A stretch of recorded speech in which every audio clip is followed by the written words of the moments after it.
Hey guys, tonight we are traveling back in time. Way back, we're going to ancient Greece, specifically classical Athens. You might be picturing white marble temples against a brilliant blue sky, philosophers into gas debating the meaning of life, the birth of democracy, and you'd be right. But that's the sanitized, museum-quality version of history. Tonight, we're pulling back the curtain, stepping off the main path, and exploring a side of this revered civilization that was far more complex, transcational, and, frankly, utterly alien to our modern ideas of love and relationships. You'll soon find that surviving here isn't about dodging a minotaur. It's about navigating a social labyrinth where a wrong word or a misplaced glance could cause a scandal. So before you get comfortable, take a moment to like the video and subscribe, but only if you genuinely enjoy what I do here. Your support truly makes these late-night journeys possible. And while you're at it, I'd love to know where you're listening from. Drop your city and the current time in the comments below. It's always fascinating to see our little community of night owls spread across the globe. Now dim the lights. Maybe turn on a fan for that soft background hum, and let's ease into tonight's journey together. Take a deep breath. The air you're breathing is warm and smells of dust, roasting meat from a nearby store, and the faint, salty tang of the not-so-distant Aegean Sea. You're standing on a packed earth street in Athens. Around the 5th century BCE, men in simple tunics, their skint and underweathered, walk past you, talking loudly, gesticulating with their hands. You see women, but they move differently. They are heavily draped, their faces often veiled, and they walk with a quiet, hurried purpose, usually accompanied by a servant. This is your first clue that the world you've just entered operates on a fundamentally different set of rules. And the biggest rule you need to unlearn, right here, right now, is your modern definition of love. For us, love, desire, and marriage are often imagined as a neat, intertwined package. For the ancient Greek man standing beside you, that idea would be laughably simplistic. Perhaps even a bit foolish.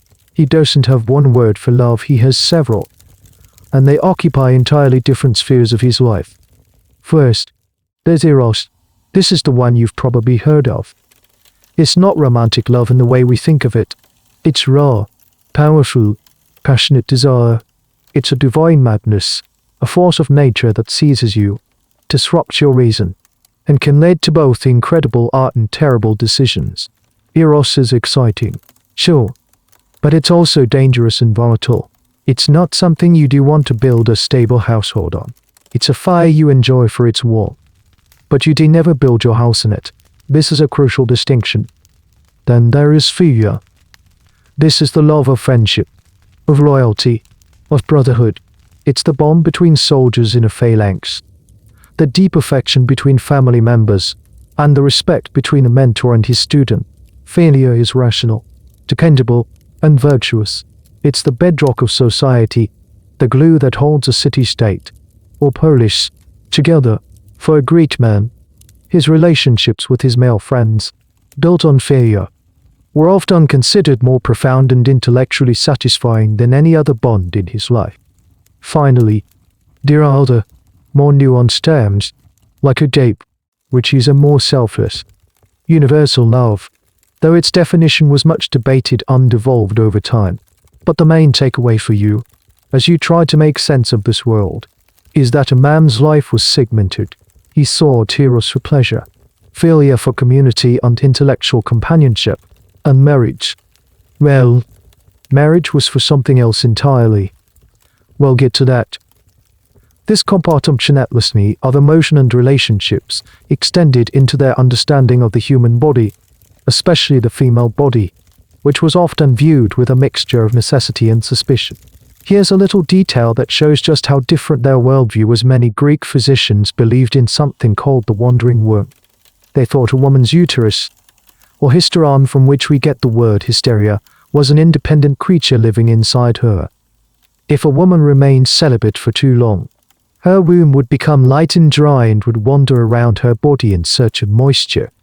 pressing on other organs and causing everything from fainting spells and mood swings to shortness of breath. The prescribed cure marriage and pregnancy. Of course, it's a bizarre concept, but it reveals a core belief that female desire and biology were inherently unstable and needed to be controlled and managed by men for the good of the household and the state. So, where does that leave us? It leaves us in a world where the passionate love we often see as the ultimate goal is viewed as a dangerous, disruptive force. It's a world where the most emotionally significant relationships for the ruling class of men are often with other men. And it's a world where women are seen as biologically unstable beings whose primary purpose is procreation.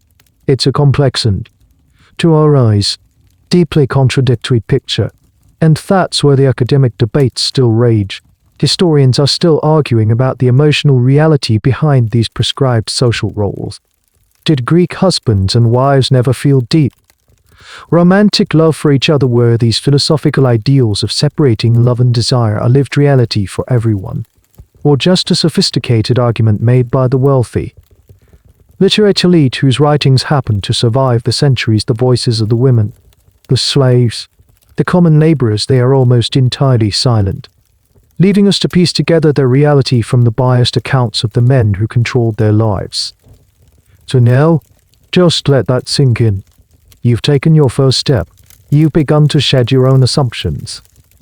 You're starting to see this world not as you want it to be, but as it might have been. The sun is beginning to set over the Acropolis, casting long shadows. The real Athens is starting to wake up for the night.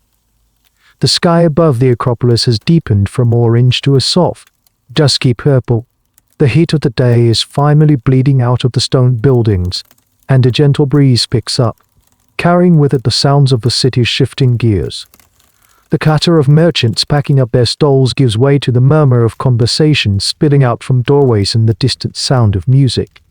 This is the time when another side of Athens comes alive. A world of private gatherings, shadowed courtyards, and conversations held over cups of wine. But before you can even think about which doorway to enter, you need to understand something fundamental about yourself. You need to check your pockets for an invisible identity card. Because in this world, who you are is everything.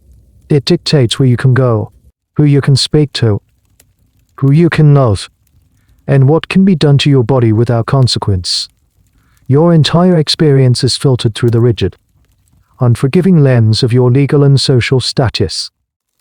At the very top of this pyramid is the Athenian citizen. But let's be very specific, we're talking about a freeborn adult male whose parents were both Athenian citizens. This is the exclusive club that runs the city.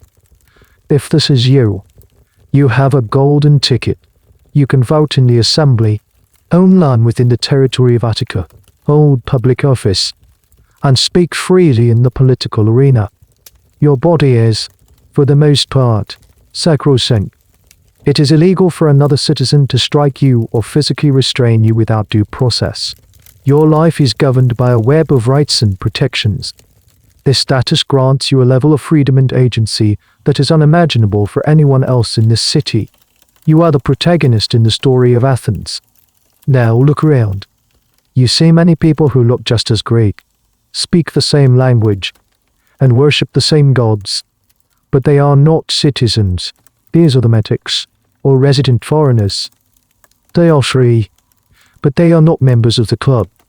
They might be skilled artisans from Corinth, wealthy merchants from Ionia, or even philosophers who were drawn to the intellectual ferment of Athens.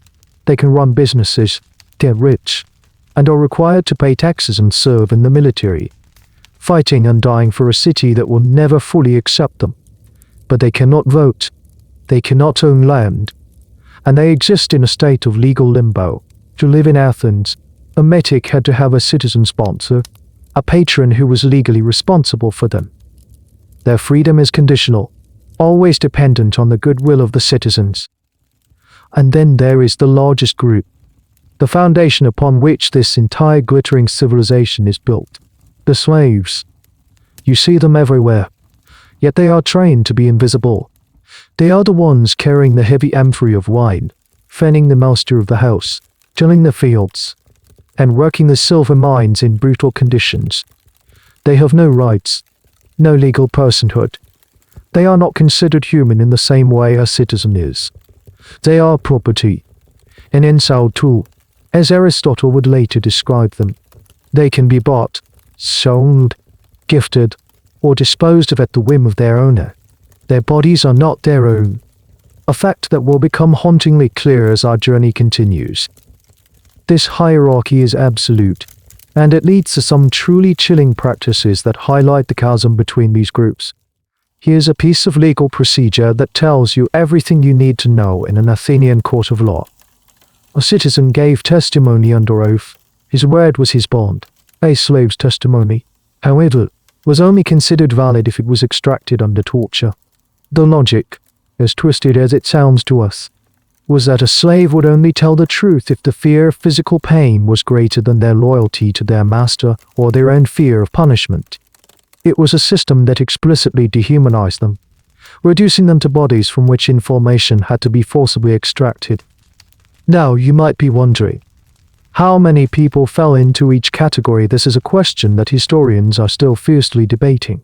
The surviving written sources, all penned by elite citizen males, are notoriously vague and often contradictory when it comes to hard numbers. How large was the slave population that supported the Athenian democracy? Some scholars argue it was around a third of the total population of Attica. Others suggest it could have been half, or even more.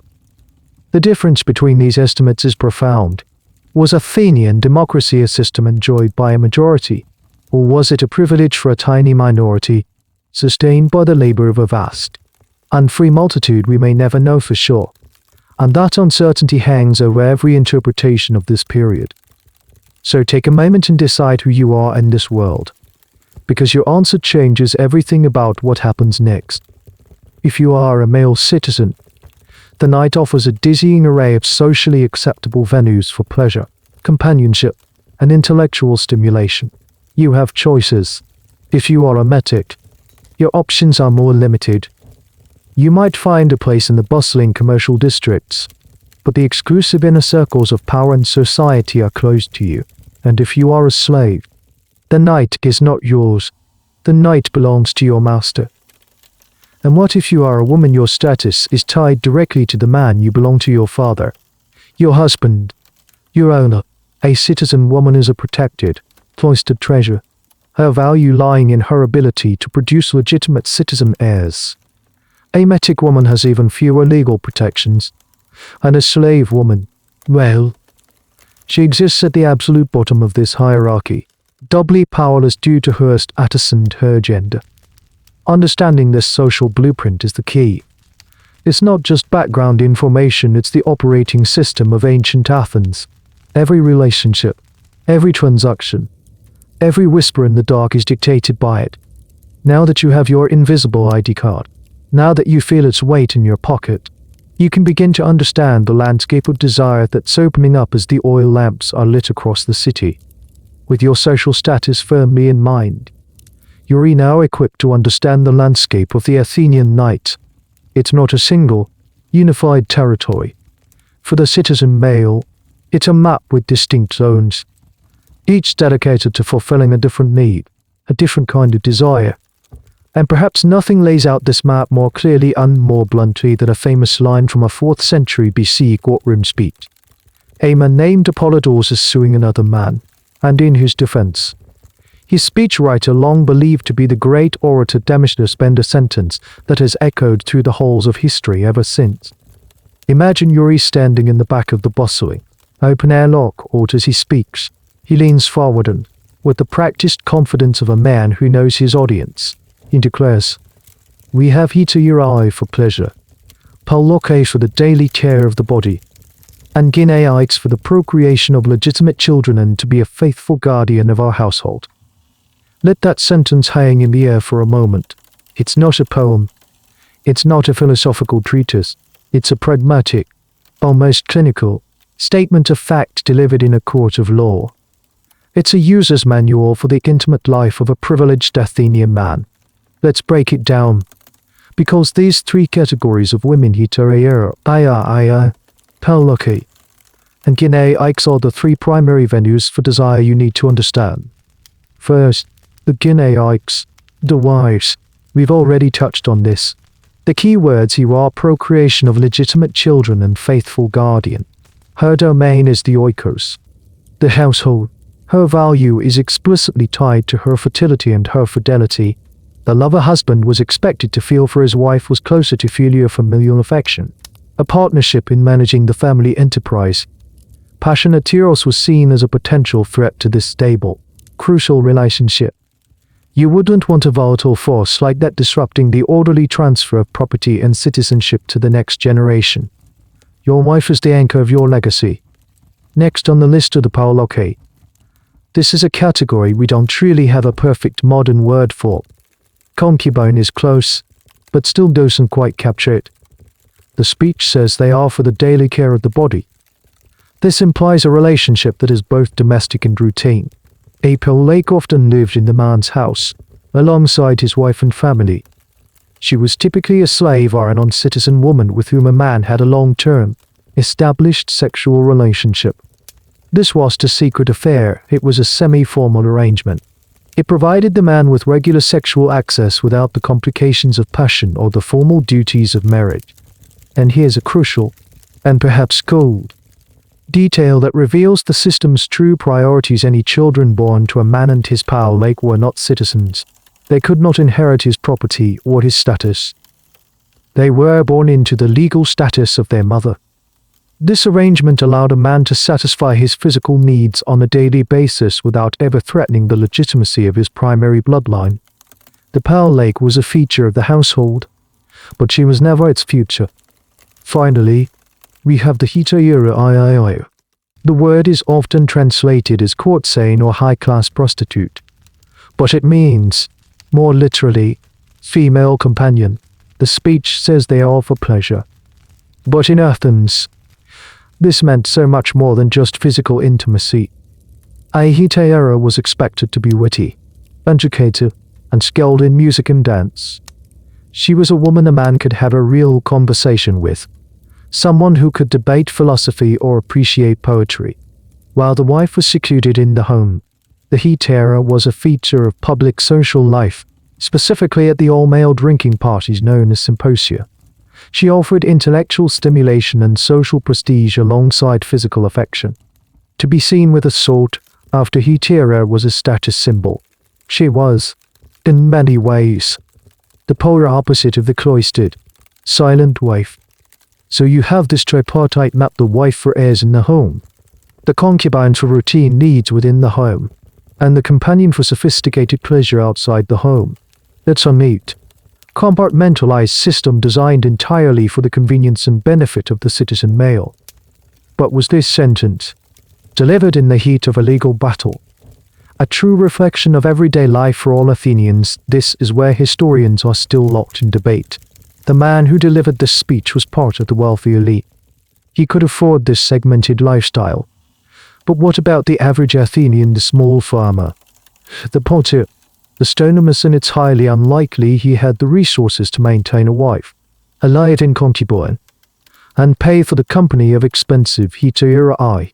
For the vast majority of the population, her wife was likely the only woman in their life, and the neat divisions laid out in this famous quote were a distant, unattainable luxury. So was this a social blueprint that everyone understood? Or was it the boastful oversimplification of a rich man? A kind of 1% problem of ancient Athens. The surviving texts almost exclusively represent the viewpoint of that wealthy elite, leaving us to guess at the realities for everyone else. For you, standing in the cooling Athenian evening, this phrase is a revelation.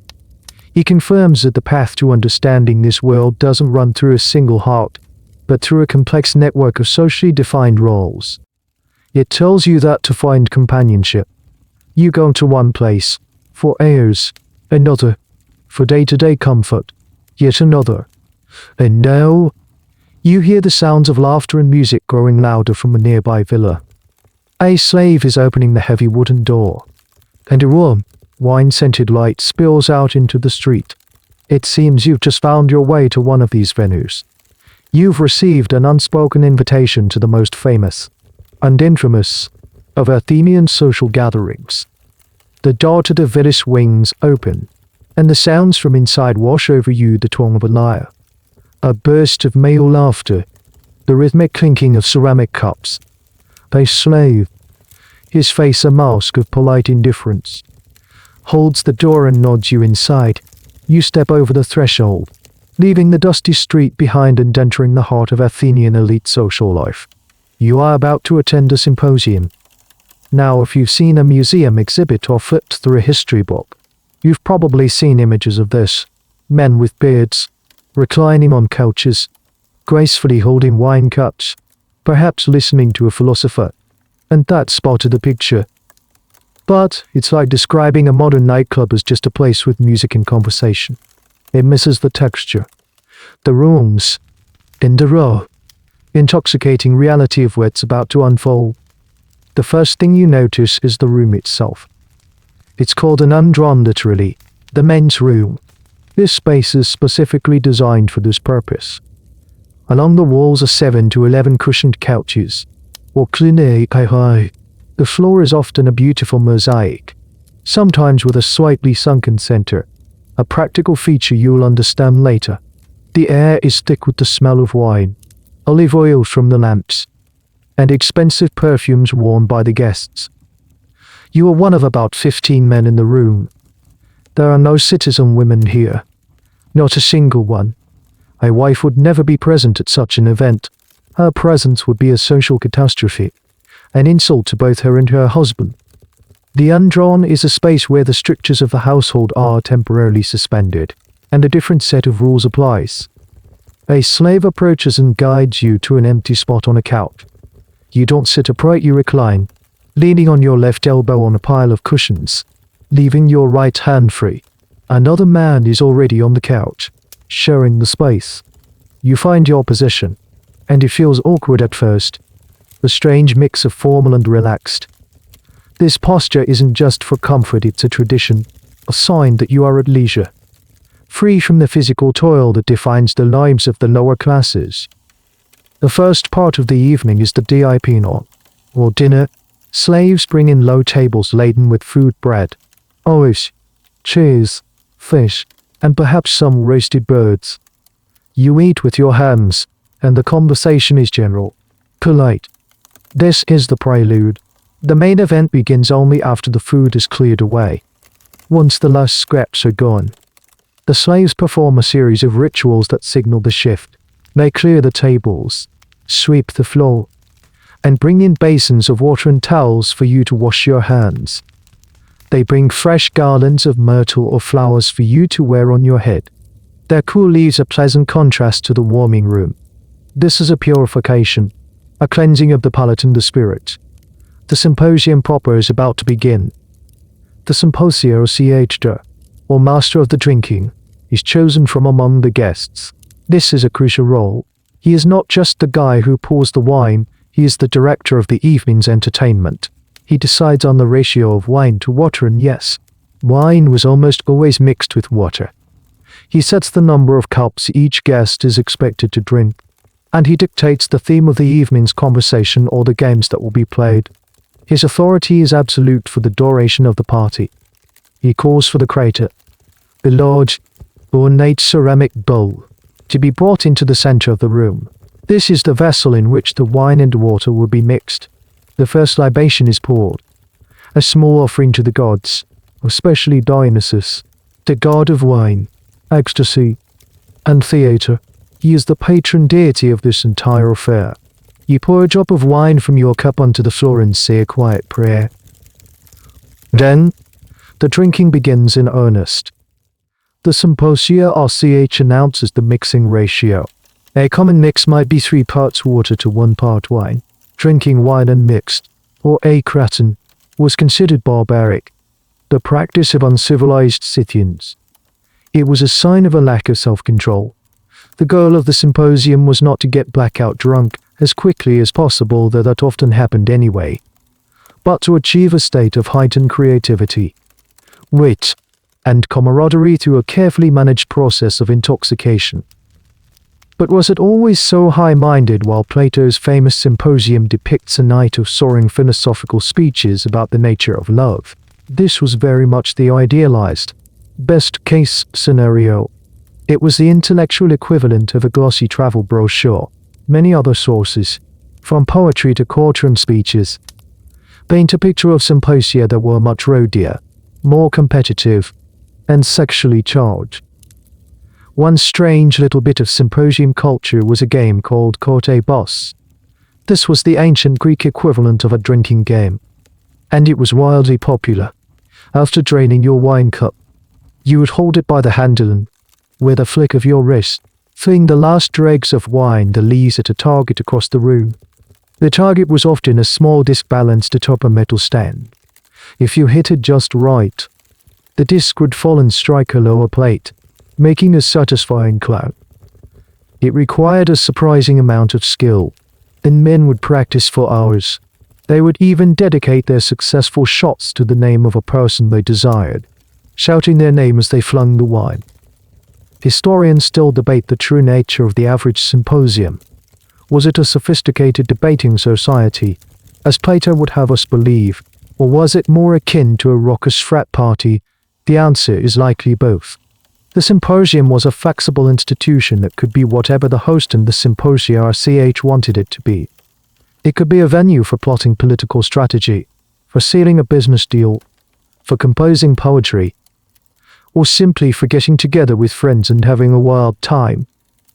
As you recline on your couch, the first cup of mixed wine cool in your hand, you look around the room. The men are laughing, their faces flushed in the lamplight.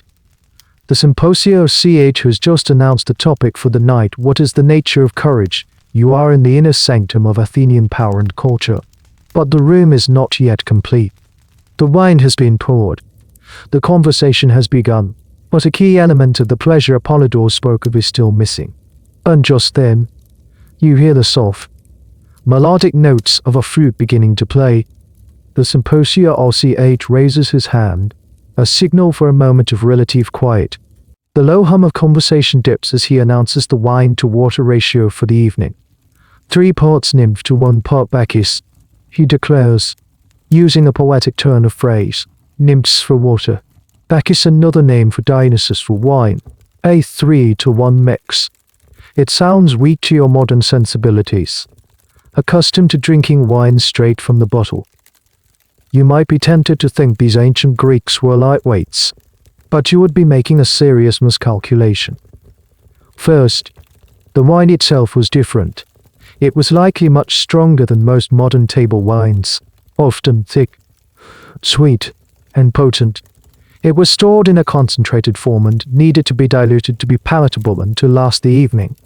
Second, the cups, known as likes, were wide and shallow, designed for reclining. They held a decent amount of liquid, and the Symposia's job was to ensure they were refilled at a steady, relentless pace. The drinking was not optional. It was a communal activity, and to refuse a round was a serious social faux pas. You were expected to keep up. The goal wasn't just to drink, it was to journey together into a state of wine-induced euphoria. The Greeks had a sophisticated vocabulary for intoxication. There wasn't just sober and drunk. There were many stages in between, and a good Symposia street was meant to navigate them with grace. To become quarrelsome, maudlin, or sleepy was a sign of poor character. The ideal was to become wittier, more eloquent, and more open to the divine inspiration of Dionysus. This carefully managed intoxication was central to the entire event. It was the solvent that dissolved everyday inhibitions under the influence of the loosener of limbs. As wine was cooled, men felt free to speak more frankly about politics, to compose more daring poetry, and to engage in behaviors that were strictly off limits in the public square. The symposium was a space of controlled chaos, a temporary vacation from the rigid self-control expected of a citizen in the daytime. But let's be honest, it didn't always go according to plan. The line between witty banter and drunken insults is a fine one, and it was frequently crossed. Faces from the period often depict the less glamorous side of the symposium. You see men vomiting, being supported by friends or slaves as they stumble home, or getting into heated, clumsy arguments. One famous vase even shows a young man relieving himself in a large crater, the same kind of vessel used for mixing the wine. This was the raw, messy reality that lurked beneath the philosophical ideals. Here's a small, peculiar detail that speaks volumes about the atmosphere. Many of the mosaic floors in the undrawn were designed to be unswept. They would feature intricate depictions of food scraps, fish bones, fruit peels, olive pits, as if they had been dropped from the couches above. It was a kind of visual pun, a permanent, artistic representation of the temporary mess of a feast. It was a way of acknowledging the earthy, unrestrained nature of the gathering. It tells you that while the conversation might aim for the heavens, the reality was very much on the ground. And as the wine begins to take hold, the conversation in your room starts to drift.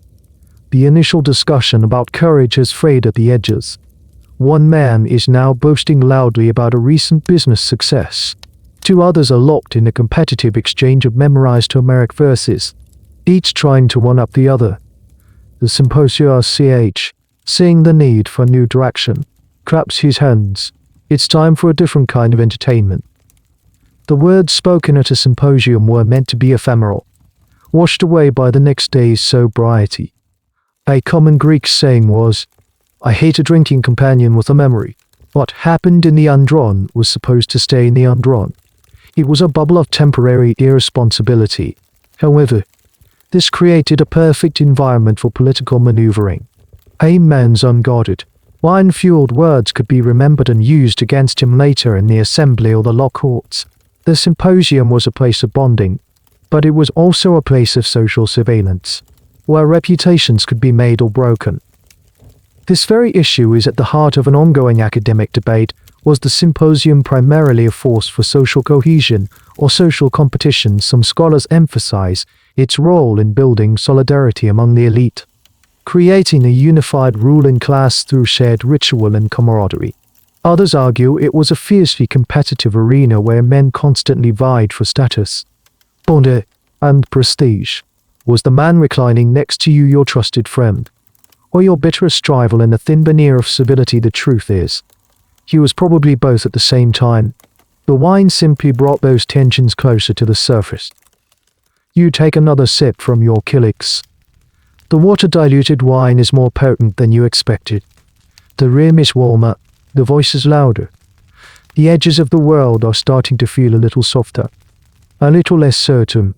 The carefully constructed persona you were during the day is beginning to slip.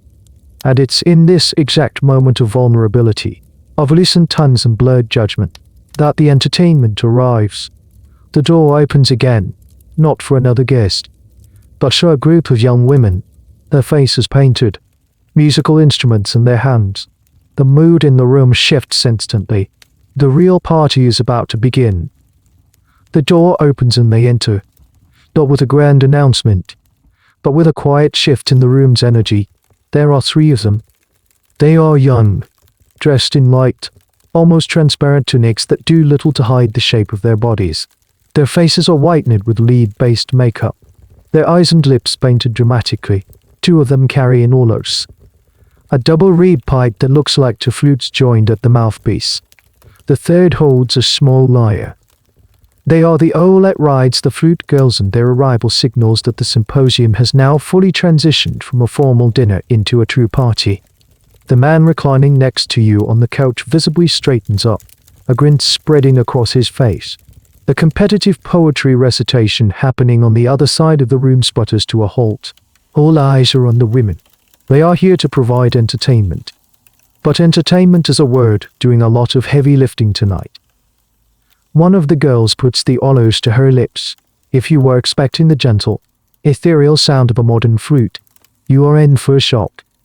The sound that fills the undrawn is reedy, loud, and penetrating, with a snake charmer's hypnotic quality.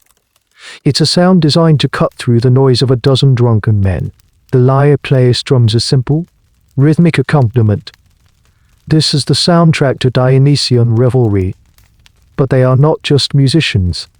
The third girl, The one without an instrument begins to dance. It's not a graceful, flowing dance. It's athletic, acrobatic. She moves with a surprising strength, performing cartwheels and handstands, her tunic forming around her shoulders. Face paintings from this era show dancers in astonishing poses, balancing on wine jars or performing complex contortions. Her movements are designed to be impressive, provocative, and to hold the wandering attention of the wine-soaked guests. These women are professionals, but they are not free artists. They are almost certainly slaves, owned either by a private citizen or by a pimp who hires them out for the evening. Their fee was negotiated beforehand by the host. They are, in the bluntest terms, rented property, and their purpose extends far beyond their musical and acrobatic talents. They are here to serve the guests. They will refill a man's cup, light his lamp, laugh at his jokes, and endure his drunken advances. Their physical availability is an unspoken, but universally understood part of the contract. They are commodities, just like the wine in the crater and the perfumed oil in the lamps. You watch as one of the guests, a portly, older man, calls out to the dancing girl. He says something you can't quite hear, and she laughs, a practiced, professional sound. He beckons her over. She moves to his couch, and he pulls her down to sit beside him, his arm possessively around her waist. She doesn't resist. She can't. Her job is to please. So much for the high-minded debate on courage. Here is a strange and telling detail that perfectly captures their status. You lift your own calyx to take a drink. As the dark wine swirls and drains away, an image painted on the inside bottom of the cup is revealed. It's a depiction of a single flute girl, nude, holding her instrument. The experience is deeply symbolic. As you consume the wine, you also visually consume the image of the entertainer. She's literally at the bottom of your cup, an object of consumption. This wasn't an uncommon design. It's a chilling reminder of how these women were viewed as part of the scenery, part of the refreshments.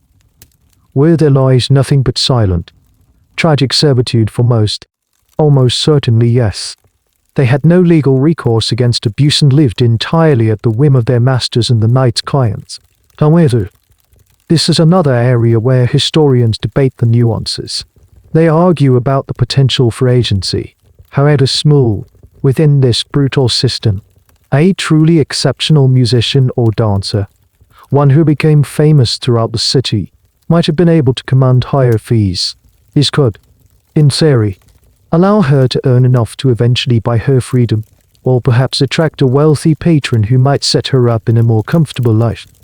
The line between a slave flute girl and a higher status, independent, hetera could sometimes be a blurry one, and a rare few might have been able to cross it. But for the vast majority, the nightly symposium was not a stage for artistic expression, but a cage of gilded servitude. Their songs were not their own. You lower your cup. The image of the painted girl vanishing as a slave refills it with more wine. The reedy sound of the olos continues, a constant, buzzing drone beneath the rising tide of drunken laughter and shouting. The air is thick and cloying.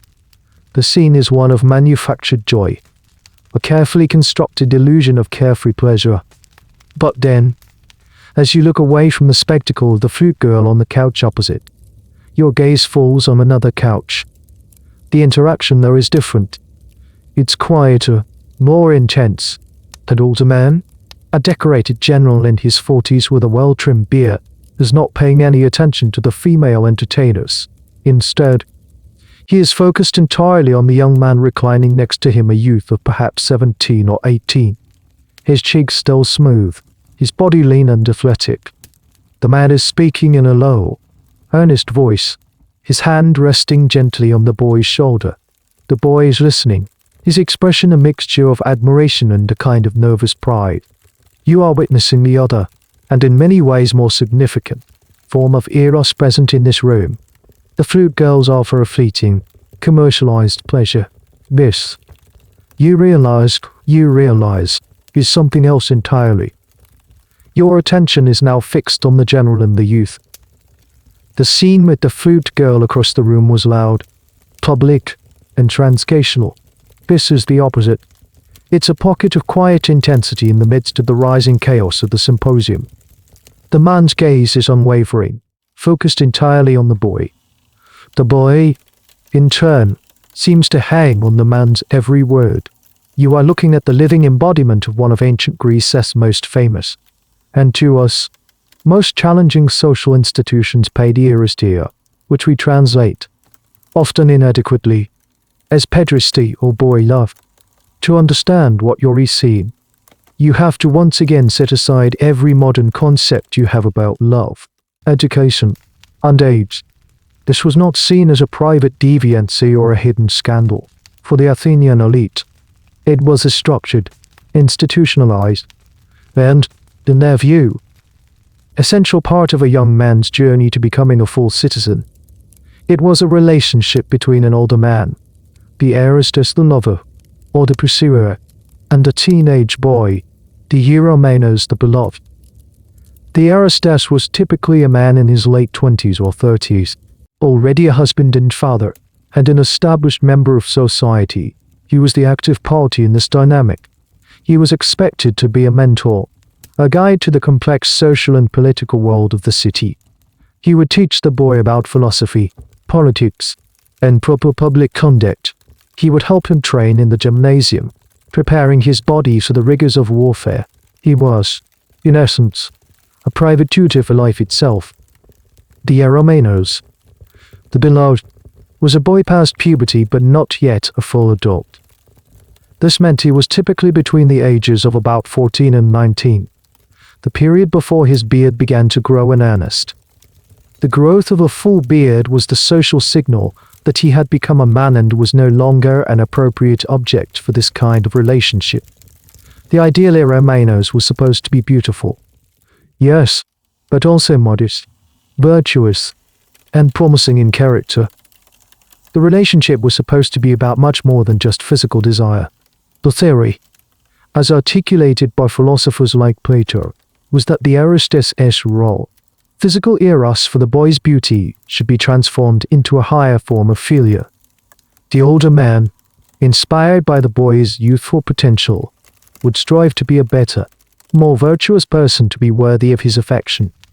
In turn, the boy, by observing and emulating his noble mentor, would grow into an honorable and capable citizen. It was conceived as a beautiful, ennobling exchange. The man offered wisdom and guidance, the boy offered inspiration and youthful grace. It was a ladder of love, where physical attraction was just the first rung, leading up to an appreciation of a beautiful soul and, ultimately, to the philosophical love of beauty itself. That, at least, was the pristine, philosophical ideal. The reality on the ground, in the sweaty, wine-soaked atmosphere of the symposium, was often much messier and more complicated. The power imbalance is undeniable. You had a mature, powerful, wealthy citizen on one side, and a boy on the threshold of adulthood on the other. The boy's family often encouraged the relationship.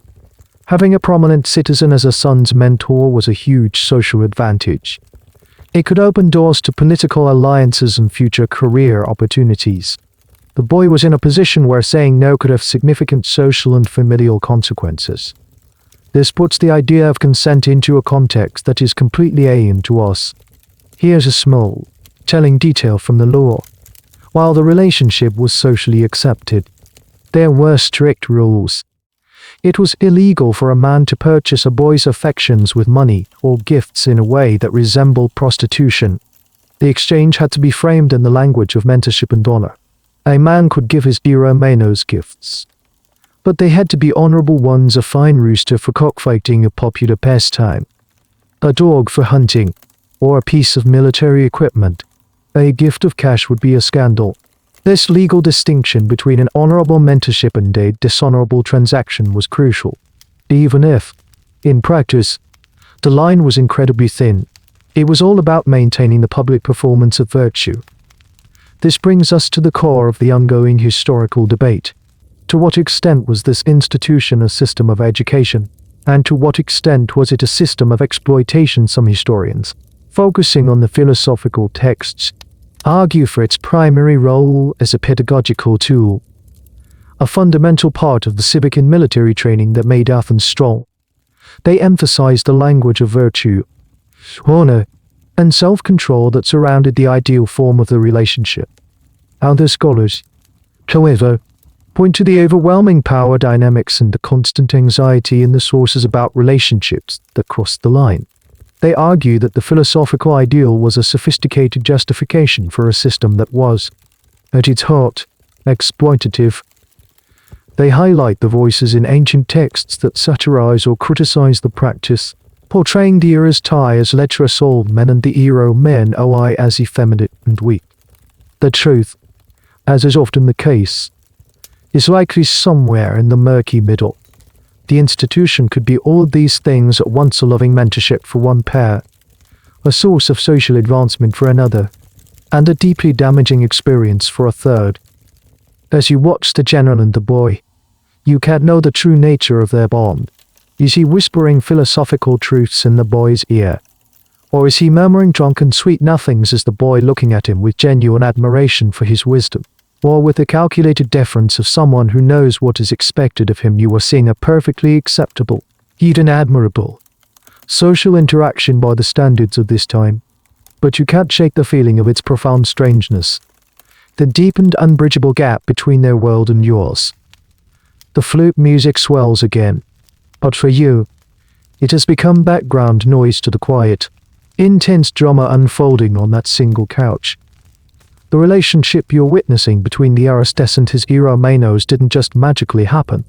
It wasn't a private affair that blossomed in the shadows.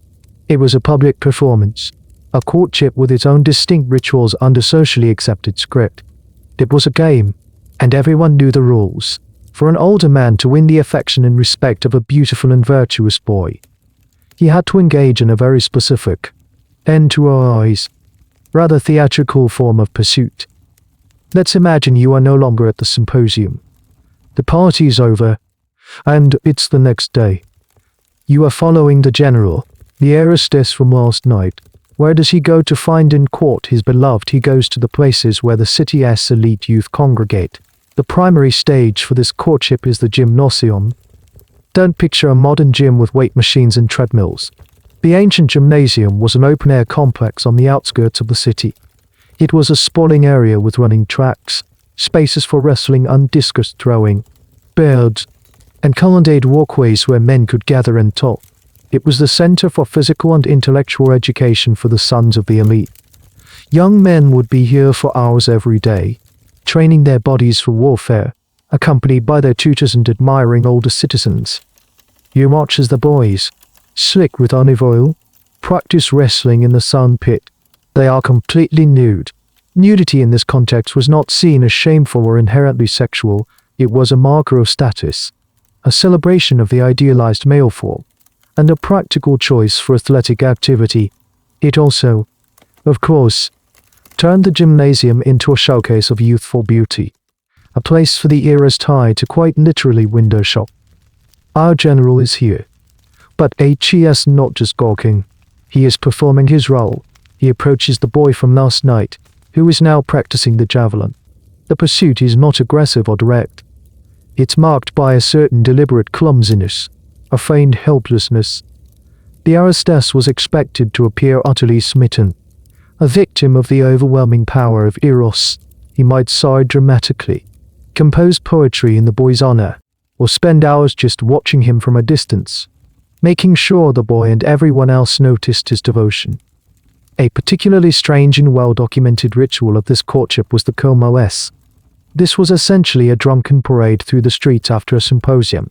A group of Aristai, still wearing their garlands and carrying torches, would leave the party and proceed to the house of a beautiful boy they admired.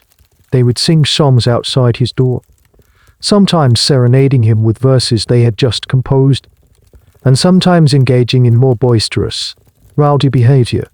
The goal was to publicly declare their affection.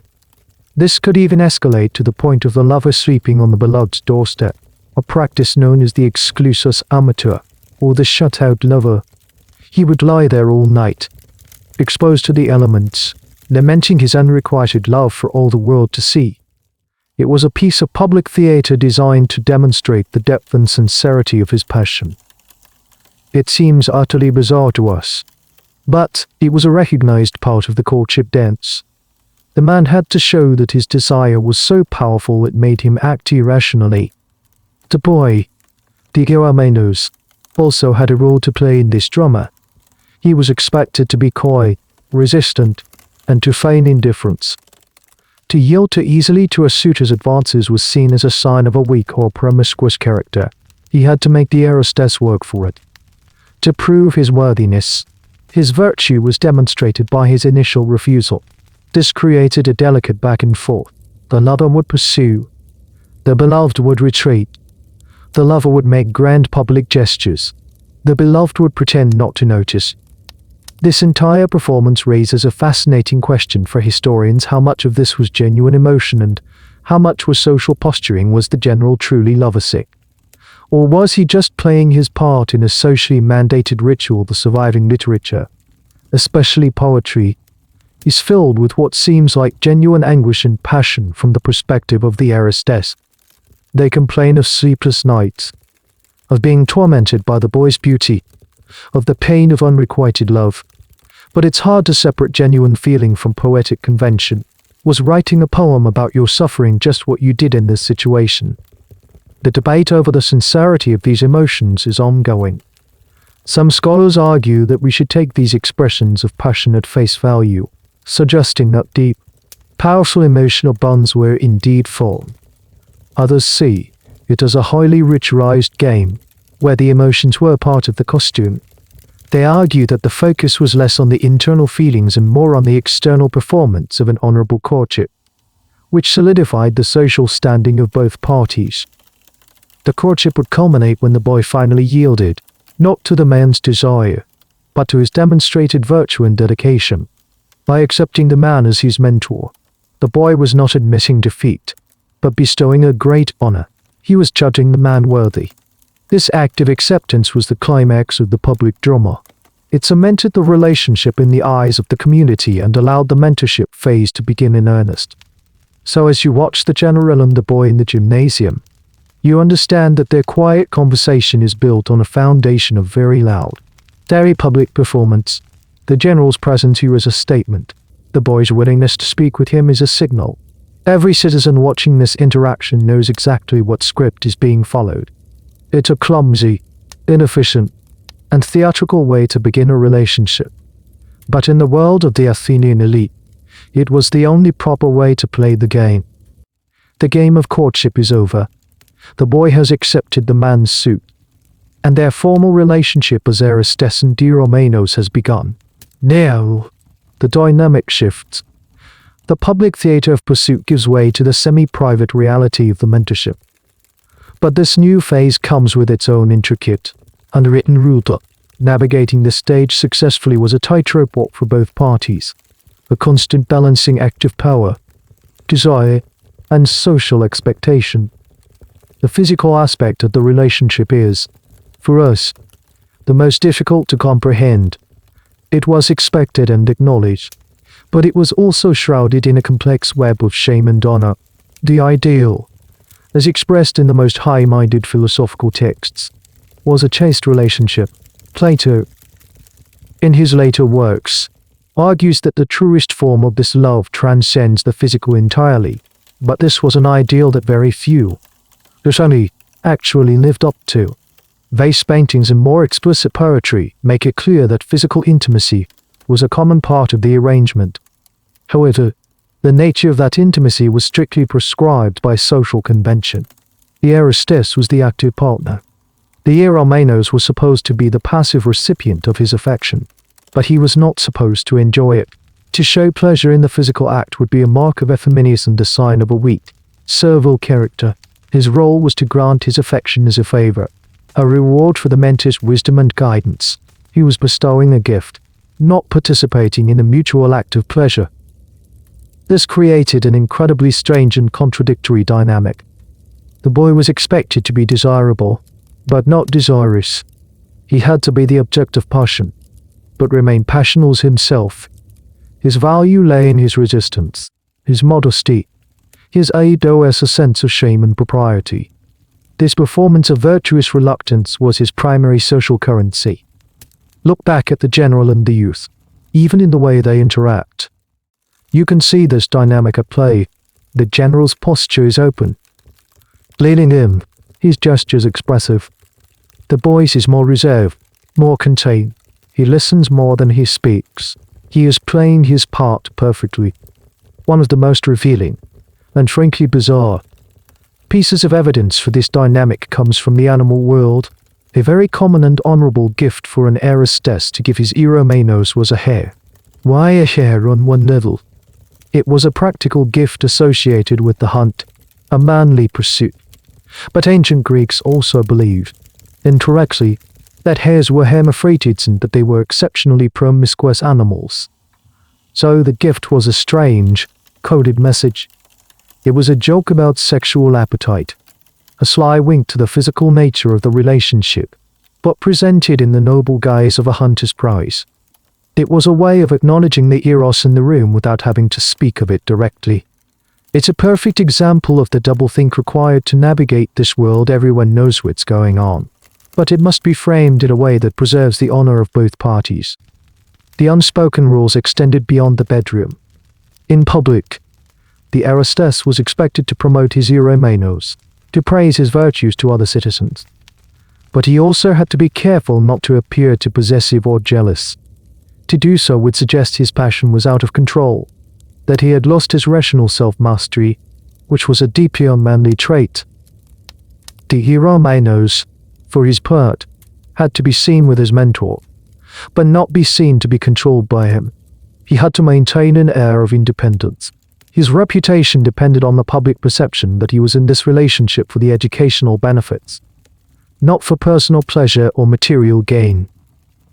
This delicate balance is at the heart of an intense, ongoing debate among classicists. Was this system truly about power and domination?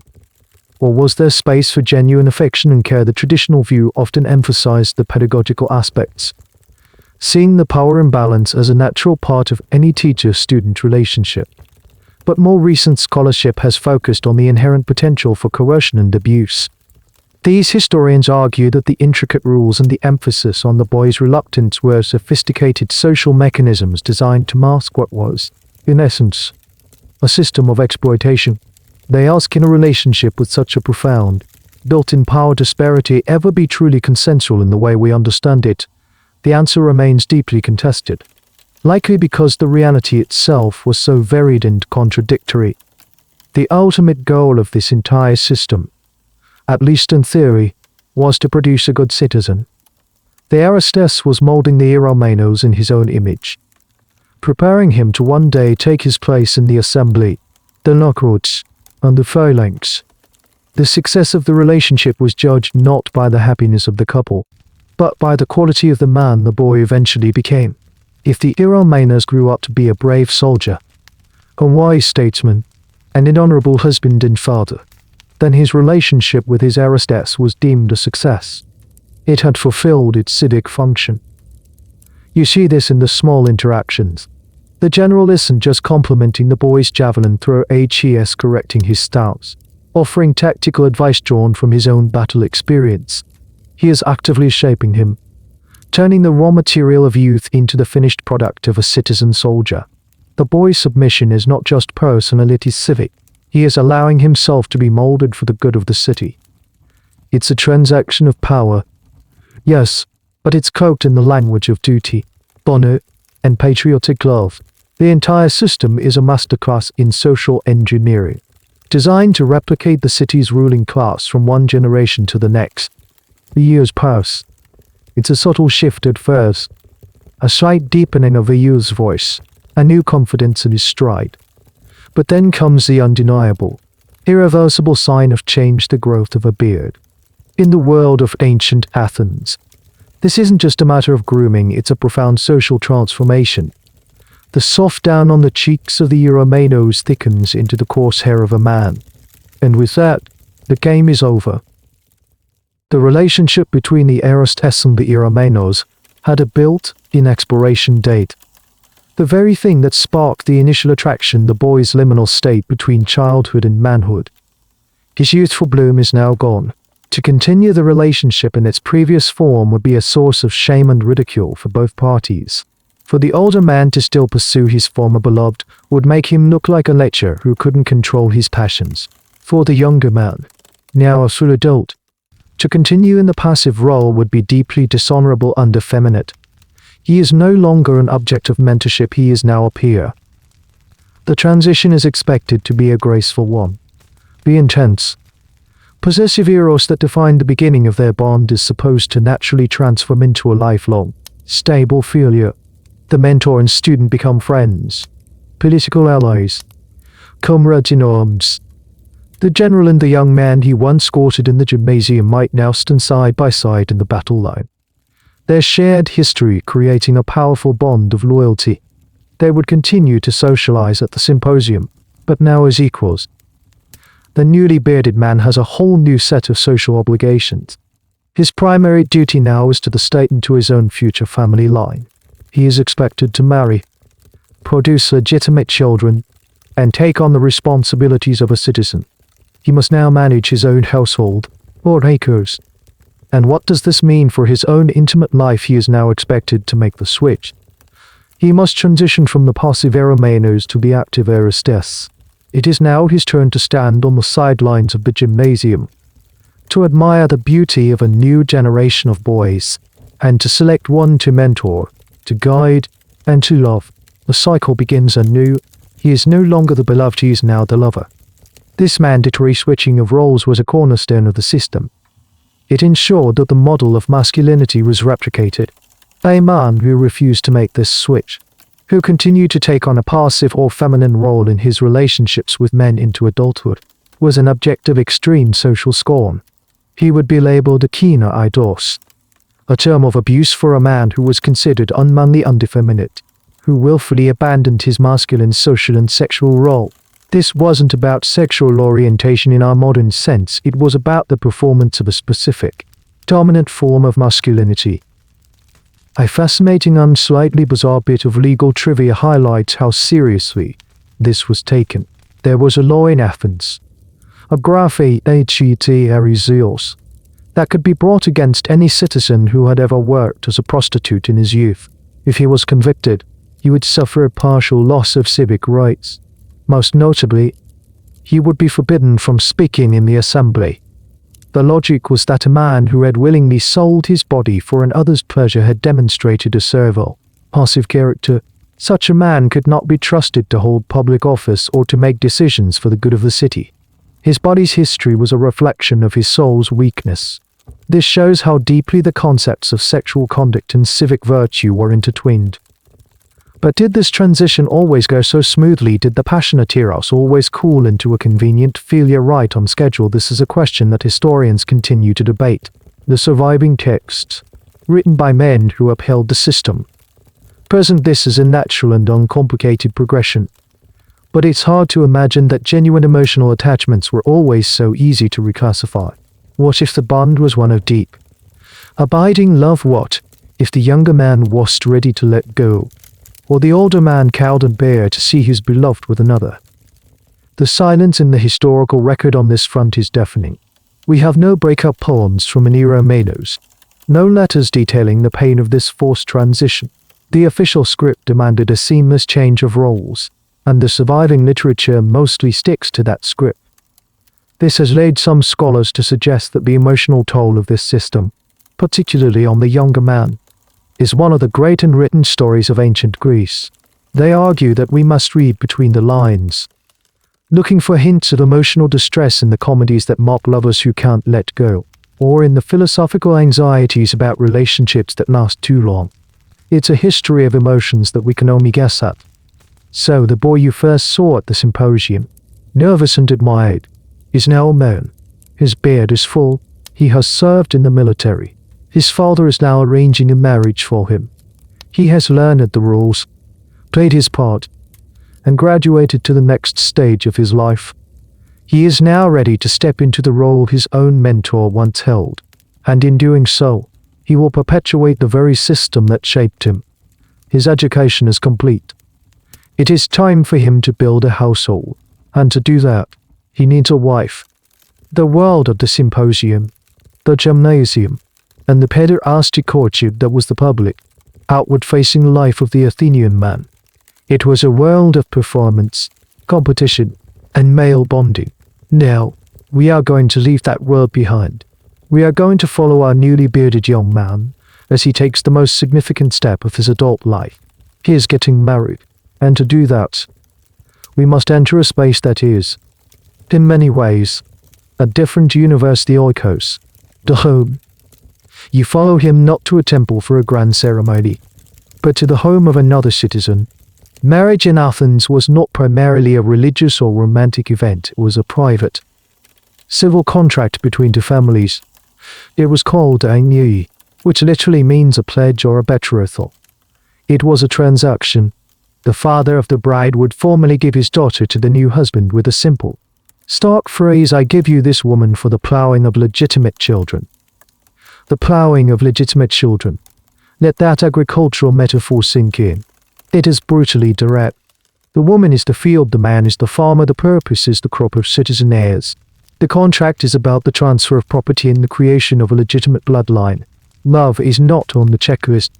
If it happened to grow later, that was a happy accident, a bonus. But it was not the point of the exercise. Now it's time to meet the bride. Who is she? She is the daughter of a fellow Athenian citizen. She is likely about 15 years old, half the age of her new husband, who is probably around 30. She has spent her entire life in the seclusion of her father's home, specifically in the women's quarters. She has received no formal education in philosophy, rhetoric, or politics. Her training has been entirely domestic weaving, managing household slaves, and keeping accounts. Her virtue, her most valuable asset, is measured by her virginity and her modesty. She has almost certainly never met her husband before the day of the wedding feast. The decision was made entirely by her male guardian, her Kyrios, be it her father, an uncle, or a brother. She had no say in the matter. The wedding itself is a multi-day affair, rich in ritual. There's a ceremonial bath for the bride with water from a sacred spring. There are sacrifices and feasts. But the most important moment is the procession, the pomp, which takes place at night. The bride is veiled, placed in a chariot, and formally escorted from her father's home to the home of her new husband. Torches light the way, and songs are sung to ward off evil spirits. This journey is symbolic of her complete transfer from one household and one master to another. When she steps over the threshold of her new home, her life as a daughter is over. Her life as a wife, the child, begins. You follow her inside. The house is modest by our standards, likely built of sun-dried mud brick with a few rooms centered around an open-air courtyard. But this simple house is rigidly divided into two distinct zones. There is the undrawn, the men's quarters we visited earlier, located near the front of the house, where the husband can entertain his friends without them ever intruding on the private, domestic sphere. And then, there is the Gene Icon, the women's quarters. This is the bride's new world. It is typically located on an upper floor or at the back of the house, as far as possible from the public gaze of the street. It is here that she will spend the vast majority of the rest of her life. Her respectable citizen wife did not just go out for a stroll. She left the house only for specific, approved reasons: to attend a religious festival, to visit close female relatives, or to help with the funeral. And even then, she would be veiled and accompanied by a slave. Her life was one of profound seclusion. Here's a strange detail that emphasizes this isolation. Archaeologists excavating ancient Athenian houses have sometimes found that the stairs leading to the upper floor Gene Ion were built to be unusually steep and narrow, with a tight turn at the top. Why? One theory is that this was a deliberate design choice, a kind of burglar alarm to make it difficult for anyone to go up, or for the women to come down, without making a lot of noise and being noticed by the master of the house. It was architectural control. The bride's job is now to be the faithful guardian of the household, as the famous speech put it. She is the manager of the domestic economy. She is in charge of the household slaves, the food stores, and the production of textiles. The loom is the symbol of her domain, just as the spear is the symbol of her husband's. Her work was essential and highly valued, but it was all kept behind closed doors. And what about her emotional life, her relationship with her husband? It was expected to be one of respect and duty, a partnership, but passion, eros, was not part of the official job description. In fact, it was often seen as disruptive. Xenophon, a contemporary of Plato, wrote a treatise called the Economicus, a kind of how-to manual for managing a household. In it, he has a husband describe how he tamed his young wife, training her like a domestic animal to be a competent and obedient partner. He expresses affection for her, but it is the affection one feels for a promising student or a valuable possession. Did these women feel love, passion, or resentment? Did they form deep romantic bonds with their husbands? Or did they live lives of quiet desperation? This is one of the most debated and frustrating questions for historians of ancient Greece. The voices of these citizen wives are almost completely absent from the historical record. They did not write poems, plays, or philosophical treatises. Their stories are told for them by the men who controlled their lives. We can only speculate about their inner worlds, piecing together clues from mythology, from the tragic heroines in plays like Medea, or from the rare surviving funerary inscriptions where a husband expresses what appears to be genuine grief and affection. The true emotional landscape of the Athenian marriage remains all under shadows. The 15-year-old bride stands in the courtyard of her new home. The wedding feast is over. The guests are gone. Her veil is lifted. She is alone with a man she does not know, in a house she has never seen, beginning a life she did not choose. This is the other side of the coin to the freedom of the Athenian man. His liberty in the public sphere was predicated on her confinement in the private one. You follow the young bride, not into a shared bedroom, but deeper into the house. You might go up a flight of stairs, or down a corridor, past the central courtyard, to the most secluded part of the dwelling. As you cross an invisible line, the sounds and smells of the house change. The faint murmur of the street disappears completely. The air here is warmer, thicker, and carries the scent of lanolin from raw wool, herbs drying in a basket, and perhaps the smell of baking bread from a nearby hearth. The dominant sound is no longer male voices, but the rhythmic, hypnotic thump-thump-thump of volume and the soft chatter of female voices. You have entered the Gain Icon. This is her kingdom, and her cage. This space is the physical and symbolic core of the Athenian wife's existence. Its very name, derived from Jain woman, defines it as female territory. Here, she is surrounded by other women, her female slaves, her daughters, and perhaps her husband's widowed mother. It is a world run by women, for women, but its walls are a constant reminder of the boundaries of their lives. The central piece of furniture, the heart of the DNA icon, is the loom. Weaving was not a hobby, it was a wife's primary economic contribution and a profound measure of her virtue. From shearing the sheep and cleaning the wool to spinning the thread and weaving the cloth, the creation of textiles for her family's clothing on blankets was her responsibility. Homer's Penelope, the model of a perfect wife, famously held off her suitors by weaving a burial shroud for her father-in-law. A woman's skill at the loom was a sign of her diligence, her modesty, and her devotion to her household.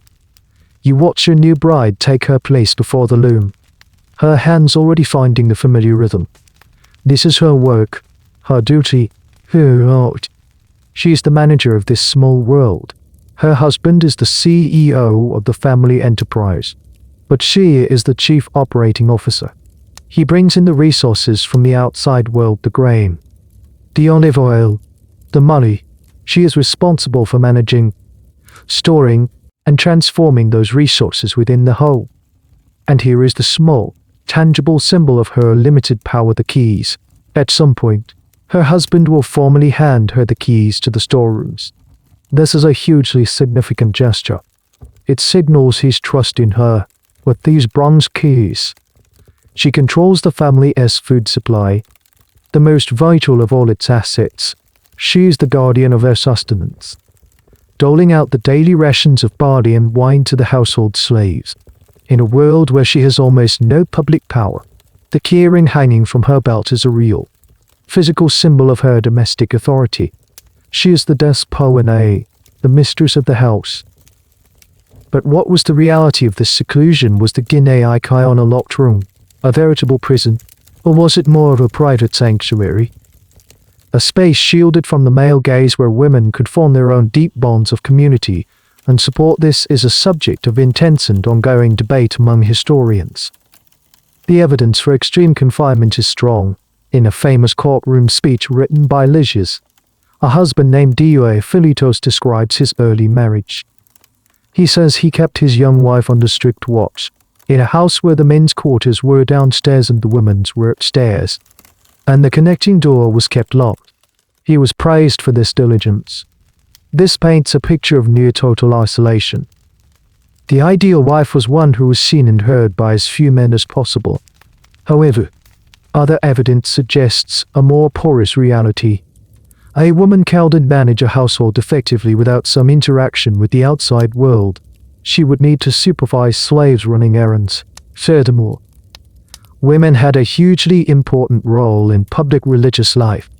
They were the primary participants in festivals like the Bsmophoria, a multi-day, all-female ritual in honor of the goddess Demeter. For a few days a year, women would leave their homes, gather together, and perform secret rites that were strictly forbidden to men. These festivals were a vital escape from the confines of the Guinea Kion, a chance to socialize, to reaffirm female solidarity, and to exercise a form of religious authority that was uniquely theirs. So was it a prison or a sanctuary? The answer is probably that it was both, depending on the husband, the family's wealth, and the woman's own personality.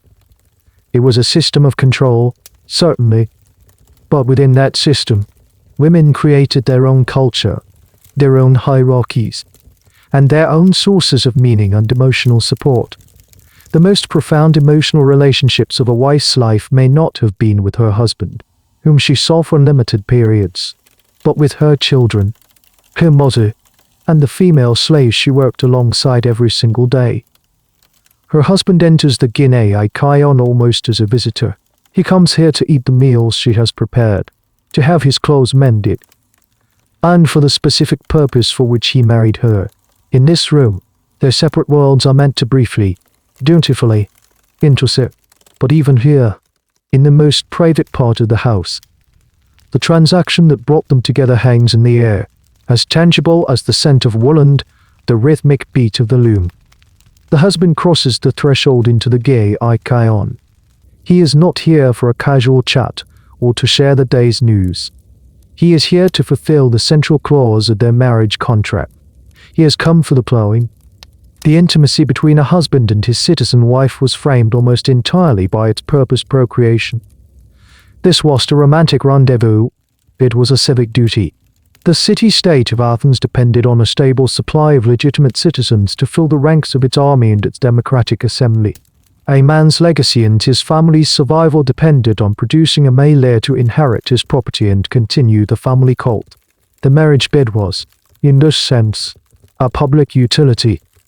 The young bride, barely more than a girl, understands her role in this. She has been raised to believe that her entire value is condensed into this function. Her body is the vessel through which her husband's bloodline will pass into the next generation. The pressure on her to conceive, and specifically to conceive a son, would have been immense. In this context, desire, especially female desire, was not just irrelevant, it was often seen as suspicious. A wife who was too passionate might be suspected of having a character that could lead her to infidelity, threatening the all-important legitimacy of her children. The ideal wife was modest, submissive, and dutiful in the bedroom, just as she was in the rest of the household. What did this mean in practice? The physical relationship was likely infrequent and functional. The physician who prescribed marriage and pregnancy as a cure for the wandering womb reveals the prevailing mindset sexual activity for a woman was a medical and social necessity, not a source of pleasure or personal fulfillment. And the pressure didn't stop with conception. The stakes of the outcome were incredibly high. If she gave birth to a daughter, it was a fine, but secondary, achievement. A daughter would eventually be married off into another man's ecos, taking a dowry with her. She was an expense. A son, however, was the ultimate prize. He was the heir, the future of the household, the one who would care for his parents in their old age and perform the sacred rites at their tombs. The fate of a newborn child was entirely in the hands of the father. After the birth, the baby would be placed on the ground before him. If he stooped and picked the child up, it was a formal act of acceptance. The child was now officially part of his family. If he turned away, the child was rejected. This practice, known as exposure, meant the infant would be abandoned, usually in a public place like the steps of a temple. This wasn't considered murder in the same way as killing an adult. It was the father's right to decide if the child, particularly if it was a girl, or sickly, or of questioned paternity, was worth raising. It was a brutal form of family planning, and a terrifying reminder of the wife's precarious position. Her success was judged, quite literally, by what her husband chose to pick up from the floor. This brings us to one of the most debated topics among social historians of the ancient world, the nature of the dowry. When a woman married, her father provided a dowry, money, land, or valuable goods that she brought with her to the husband's home. The husband had control and use of the dowry for the duration of a marriage. However, and this is a crucial detail, he did not own it outright. The dowry legally remained the property of the wife's original family. Why is this so important? Because if the marriage ended, either through divorce, which a husband could initiate for any reason, or the wife's death without children, the husband was legally obligated to return the dowry in full to her father or male guardian. This was a powerful economic disincentive against mistreating a wife or divorcing her frivolously. It functioned as a kind of insurance policy for her, protecting her from the worst whims of her husband and ensuring her birth family retained an interest in her welfare. The debate among historians is about how to interpret this practice. Was the dowry a system that empowered women, giving them a degree of financial security and protection in a world where they had few other rights, or was it simply another aspect of a property transaction? A mechanism that underscored the fact that the woman herself was primarily a conduit for the transfer of wealth between men. Was it about protecting her, or protecting her father's investment? The scholarly consensus leans towards the latter, but the reality is that it likely functioned as both. It was a property contract that, as a side effect, offered the woman a sliver of leverage. So the marriage is not a union of two people, it's an alliance of two households. The wife is the living link in that alliance. Her body is the site of the transaction. Her bed is the place where property, lineage, and citizenship are forged. The affection that might grow between her and her husband is secondary to this primary, relentless function. It is a relationship built not on a foundation of love, but on a foundation of land, lure, and the desperate, civic need for a legitimate heir. You stand in the corner of the Guinea Icon, an invisible observer. The air is still, save for the soft sounds of domestic life. The wife, no longer a new bride but a mature desperine, moves with quiet efficiency, overseeing her slaves, checking the stores, her hands never idle. She has given her husband a son and a daughter. She has fulfilled her contract. She is, by all Athenian standards, a success. Her husband treats her with respect. Her sons will carry on the family name. Her position is secure. But a question hangs in the silent air.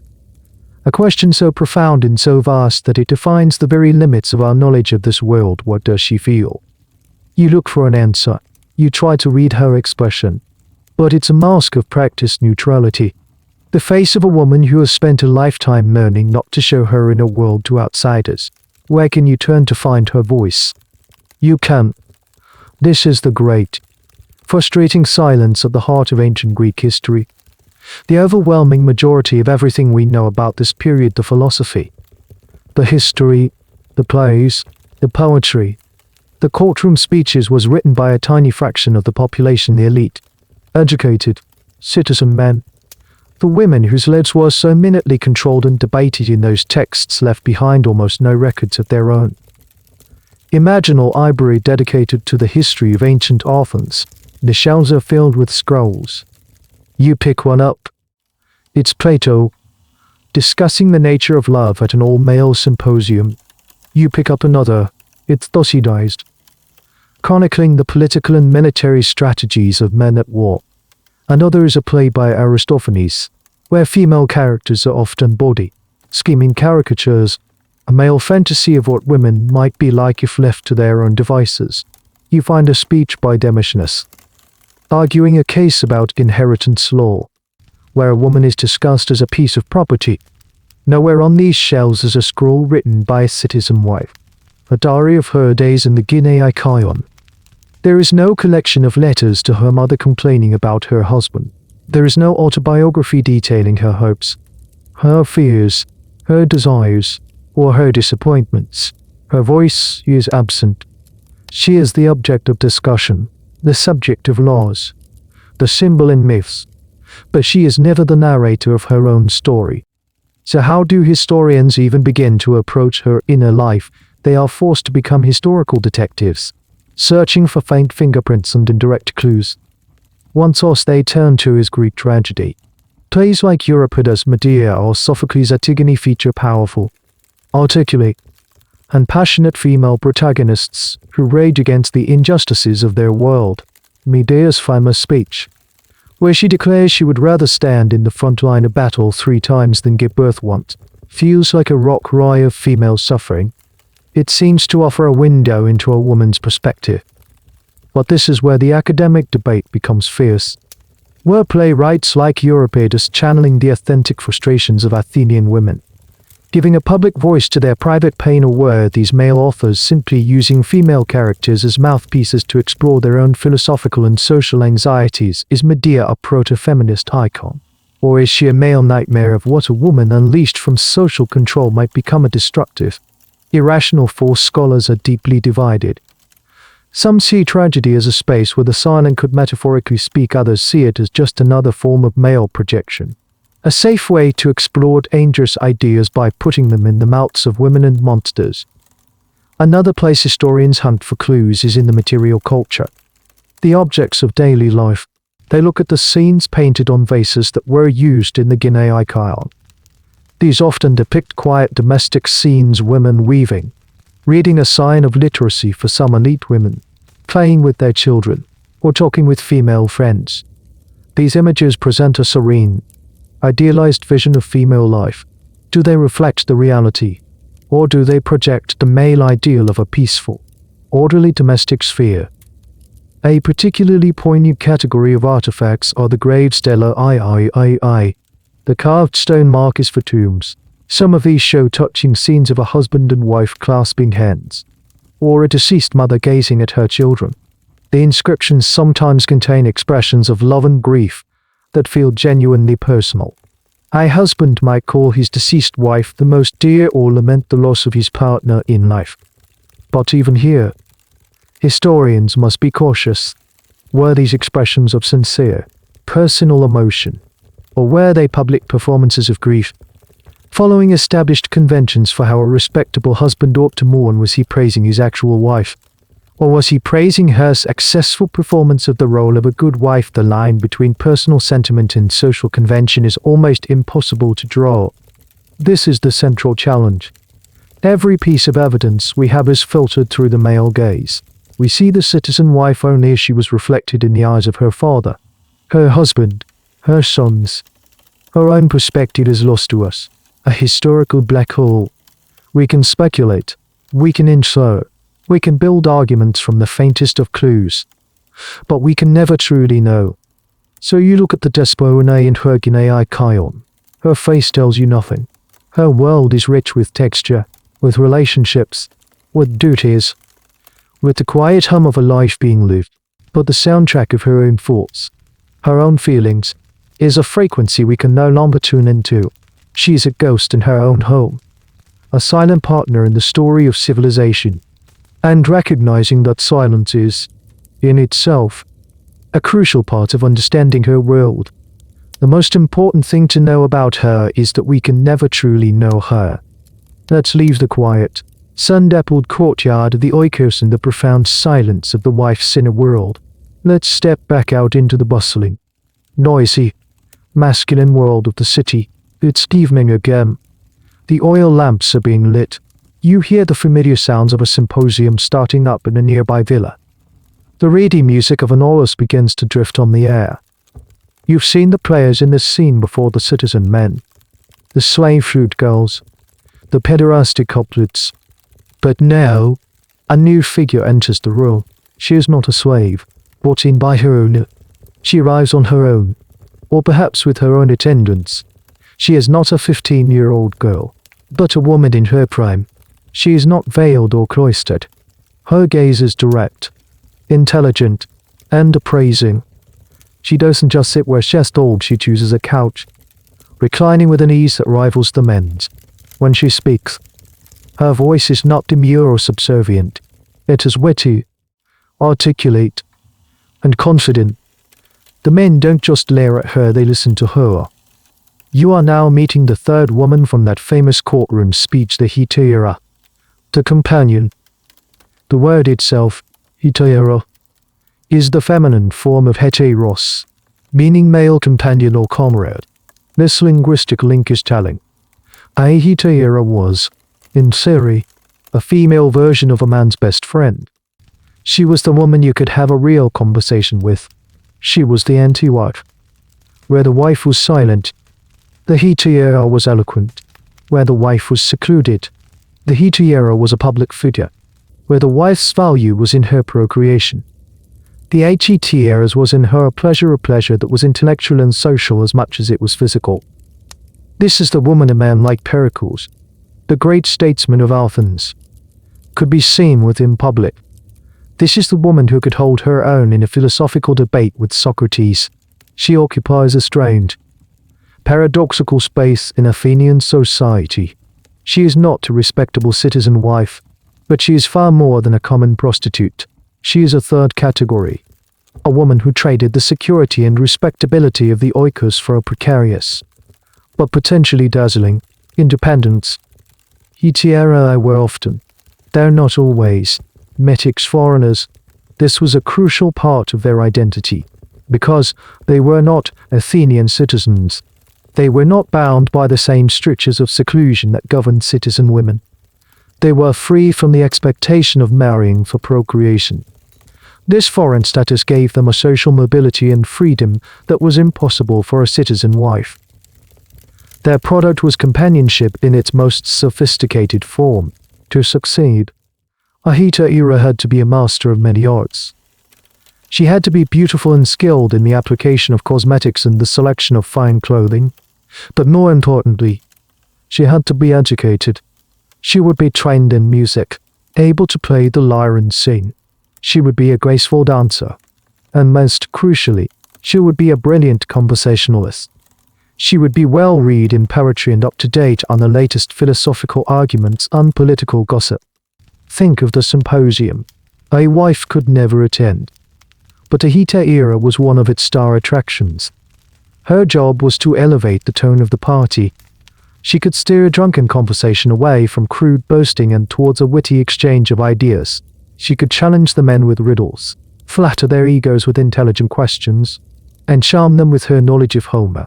She was, in essence, a freelance social director, entertainer, and intellectual sparring partner. A truly successful hetaira could become a celebrity. Her name would be known throughout the city. Men would compete for her favor, not just for a night, but for a long-term arrangement. To be the primary patron of a famous hetaira was a massive status symbol, a sign of both wealth and taste. Here's a peculiar detail that highlights their unique status. In ancient Athens, there was a specific type of legal action called a graphi hybreos, a public indictment for an act of hubris.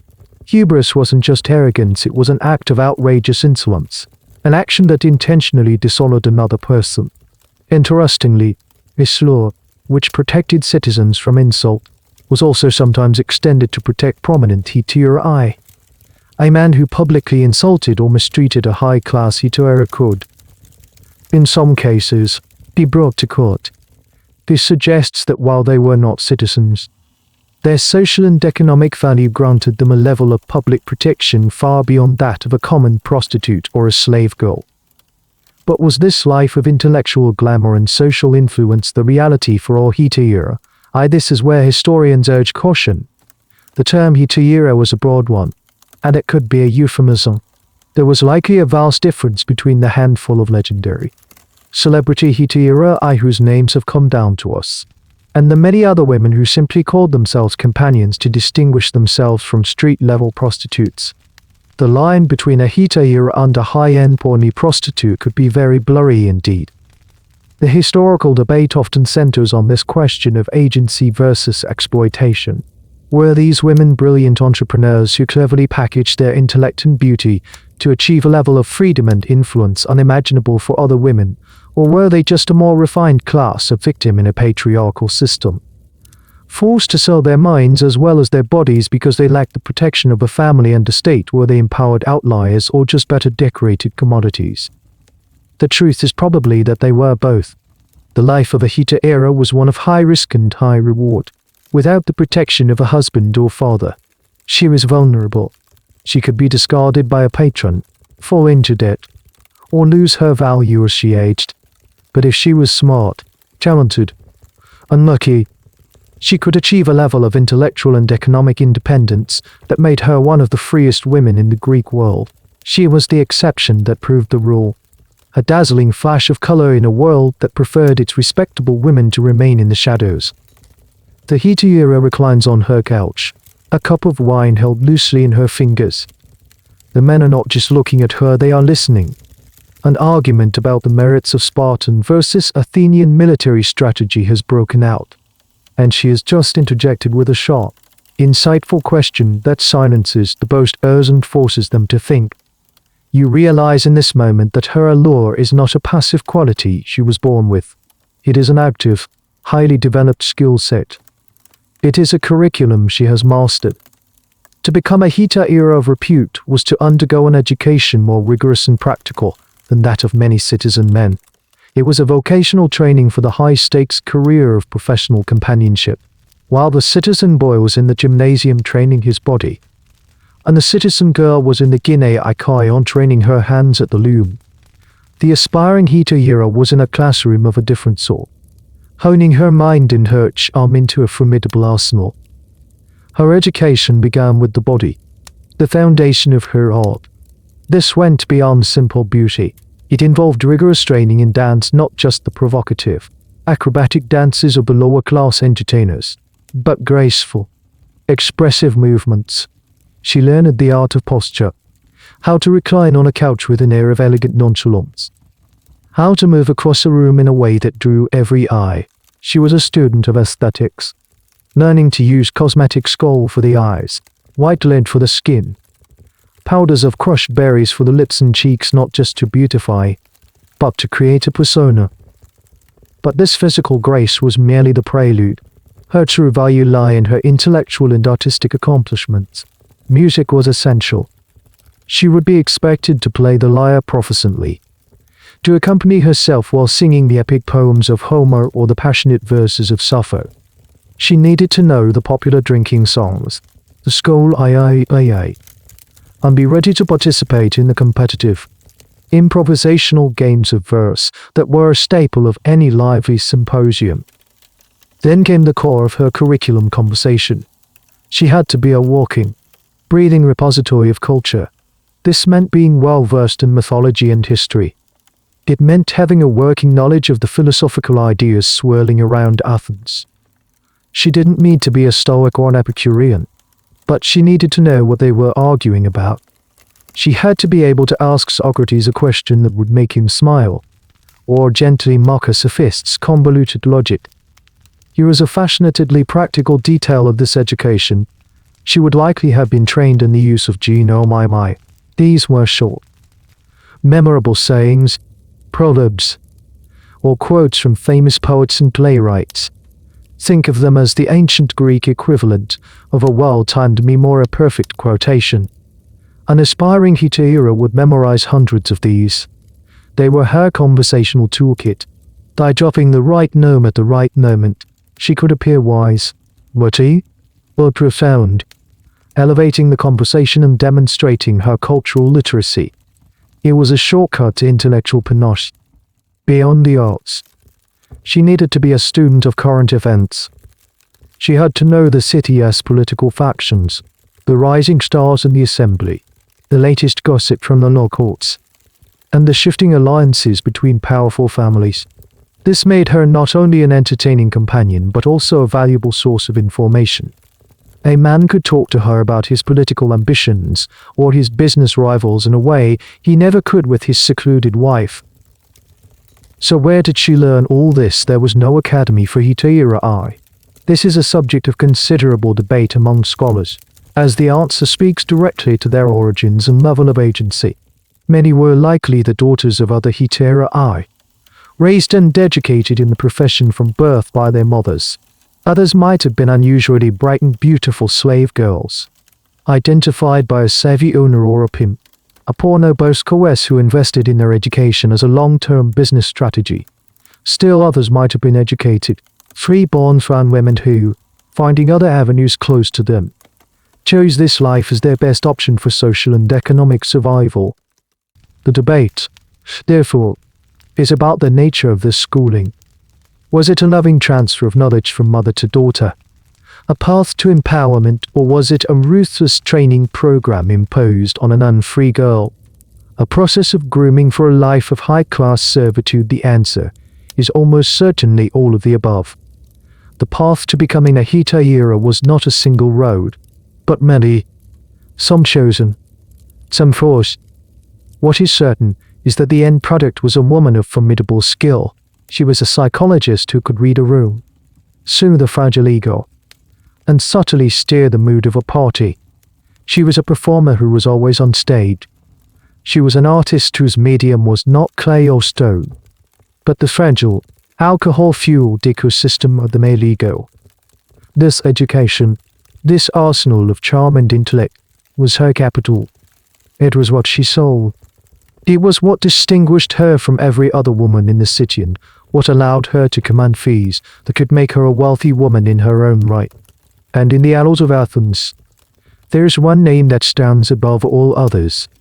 A woman whose intellect and influence became so legendary that she transcended the category of hetaira to become a power in her own right, a true historical enigma.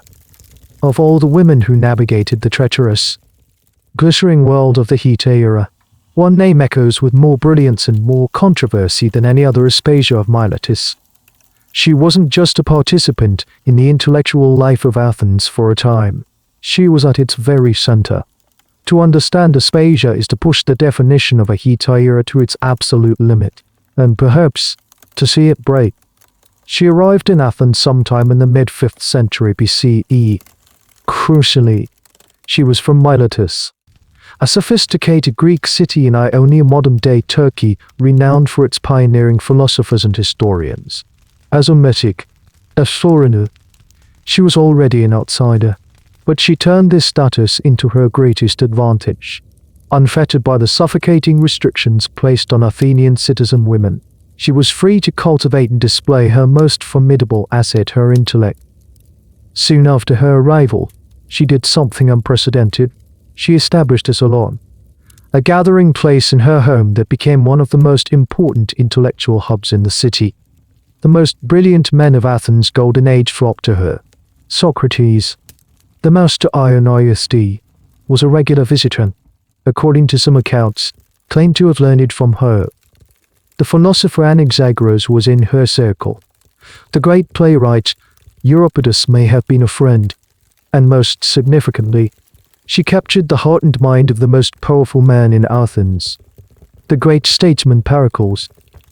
Their relationship was a scandal and a legend.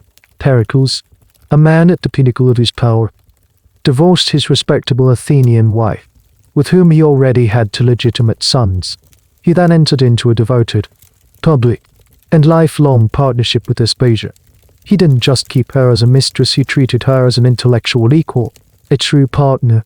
Plutarch, writing centuries later, tells us that Pericles would kiss her passionately every time he left for and returned from the agora, a display of affection that was shockingly intimate by Athenian standards. What did she offer that made the most powerful man in the city defy all convention? Her primary skill, the one that made her legendary, was rhetoric, the art of persuasive speech. This was the most valuable and most masculine skill in democratic Athens. It was the key to power, and Aspasia was said to be a master teacher and practitioner of it. The claim, like an exaggeration but a telling one, was that she taught Socrates and that she even wrote the most famous speech Pericles ever delivered, his celebrated funeral oration, a cornerstone of Western political thought. The idea that the defining speech of Athenian democracy might have been penned by a foreign-born woman was an explosive, almost unthinkable, proposition. And here lies the great, unresolvable mystery of Aspasia. Who was she really? The historical sources are a mess of contradictions, a blend of adulation and vicious slander. This is the core of the academic debate that still surrounds her. On one hand, you have the accounts from Plato and Xenophon, who portray her as a brilliant, unrespected teacher. They put her on a pedestal, a woman so intellectually gifted that even Socrates deferred to her wisdom.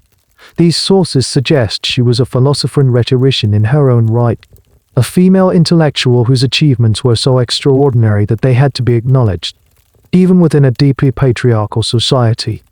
On the other hand, you have the savage attacks from the comic poets of the day. To them, she was not a philosopher, she was a brothel keeper, a pawnee who had simply bewitched Pericles. They accused her of running a house of ill repute, procuring young freeborn girls for Pericles' pleasure. They painted her as malign for an influence, a puppet master pulling the strings of state. They even floated the conspiracy theory that she had pushed Pericles into starting the Samian War to settle a personal score on behalf of her hometown of Miletus. She was the seductive, dangerous foreigner, the scapegoat for any unpopular political decision.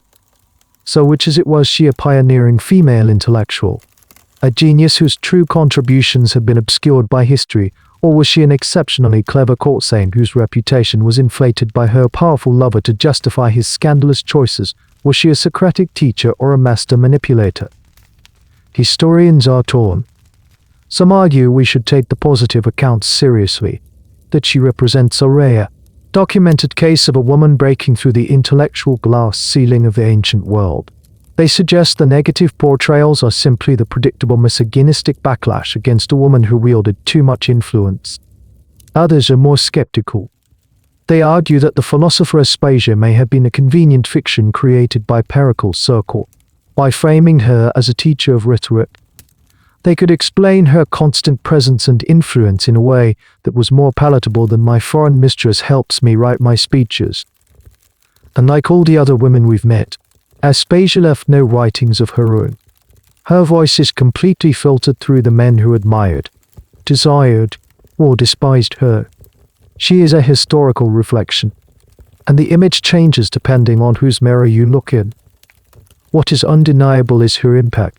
She lived openly with the city as leader, influenced its politics, shaped its intellectual discourse, and raised a son with him, Pericles the Younger, who was controversially granted citizenship by a special vote. She shattered every rule for what a woman could be in ancient Greece. Aspasia remains an enigma, a testament to the fact that even in a world built on female silence and seclusion, a singular voice could, if brilliant and daring enough, rise above the noise and demand to be heard. The life of a legendary figure like Aspasia, with her philosophical salon and political influence, represents the absolute pinnacle of what a Heta era could achieve. It's a dazzling, but dangerously misleading, picture.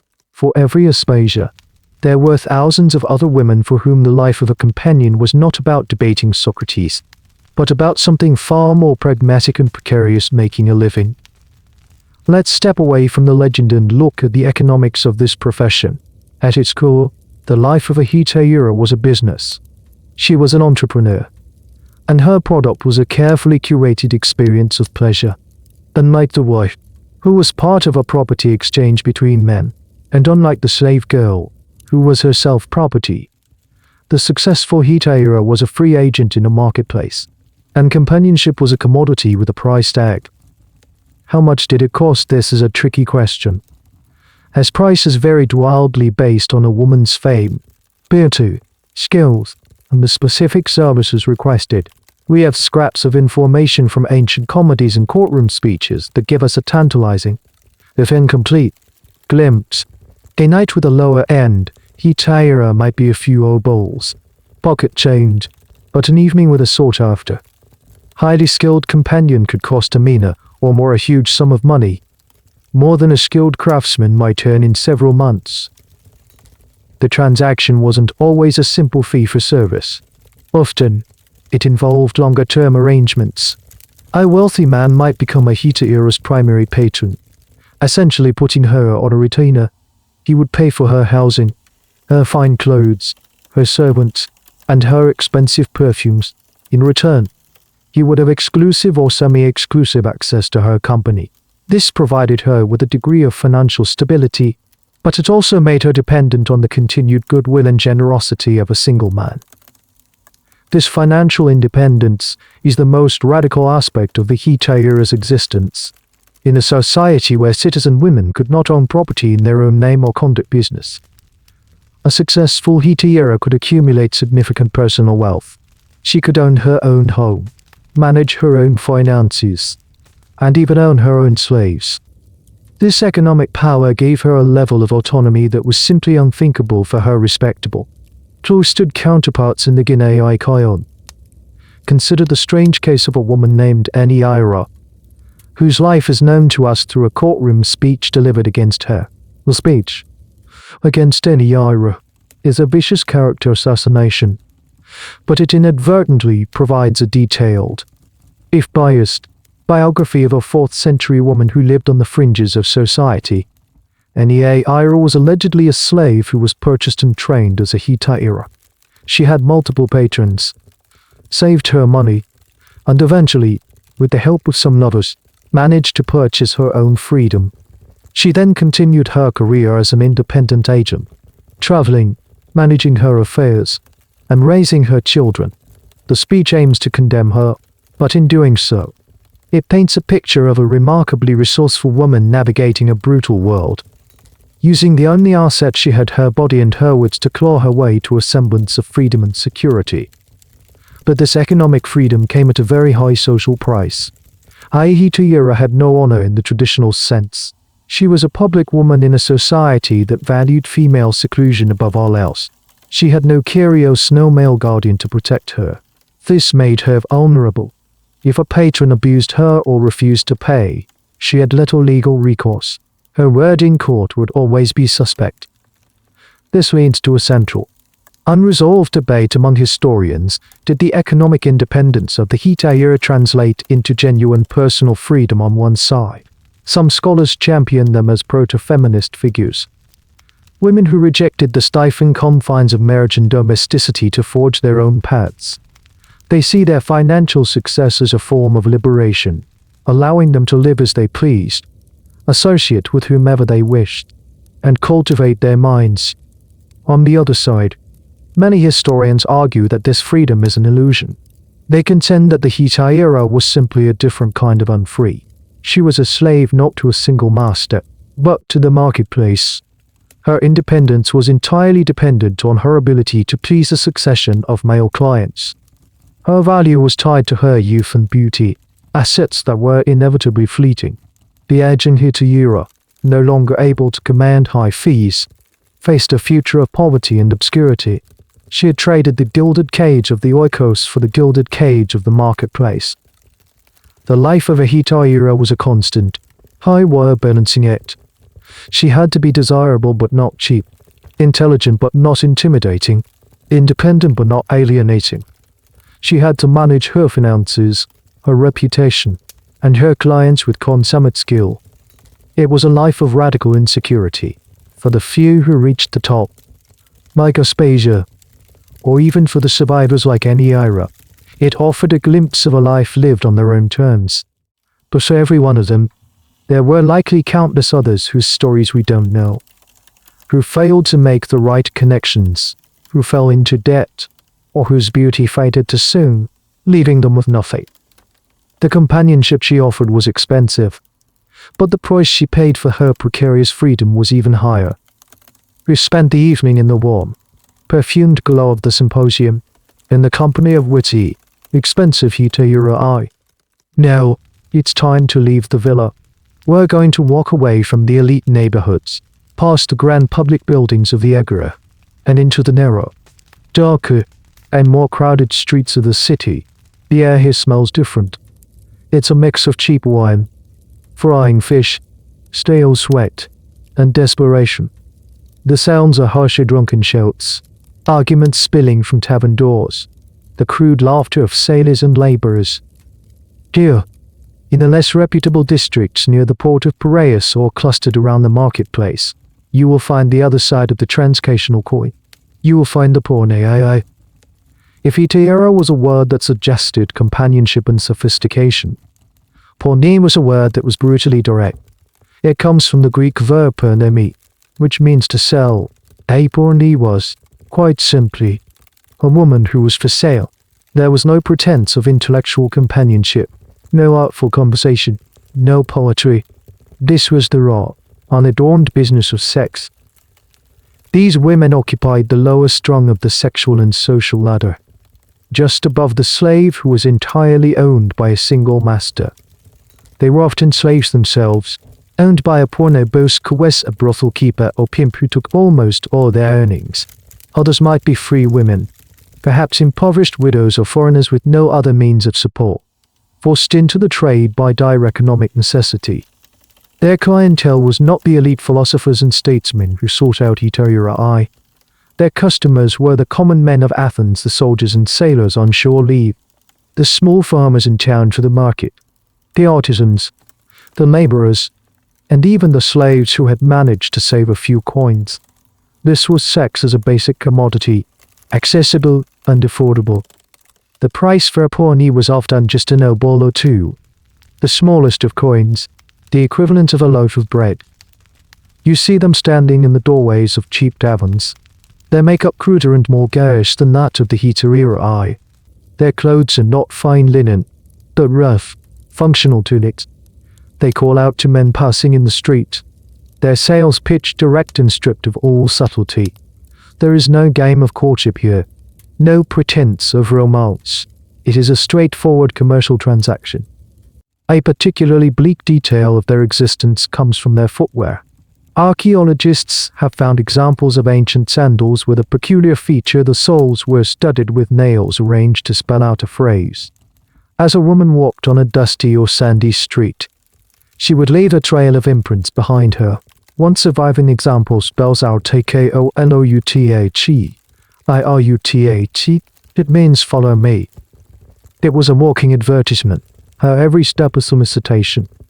Unlike the hetairai, whose business was often conducted in the semi-privacy of a symposium or her own home, the porne worked in the most public and least regulated spaces. She worked on the street, in the back rooms of city inns, or in the city's brothels. And this leads to a fascinating, and still debated, aspect of Athenian society: the state-sanctioned brothel. According to one tradition, the legendary Athenian lawmaker Solon, way back in the 6th century BCE, was the first to establish public brothels. He was said to have bought women slaves and set them up in houses where they would be available to any man for a fixed, low price.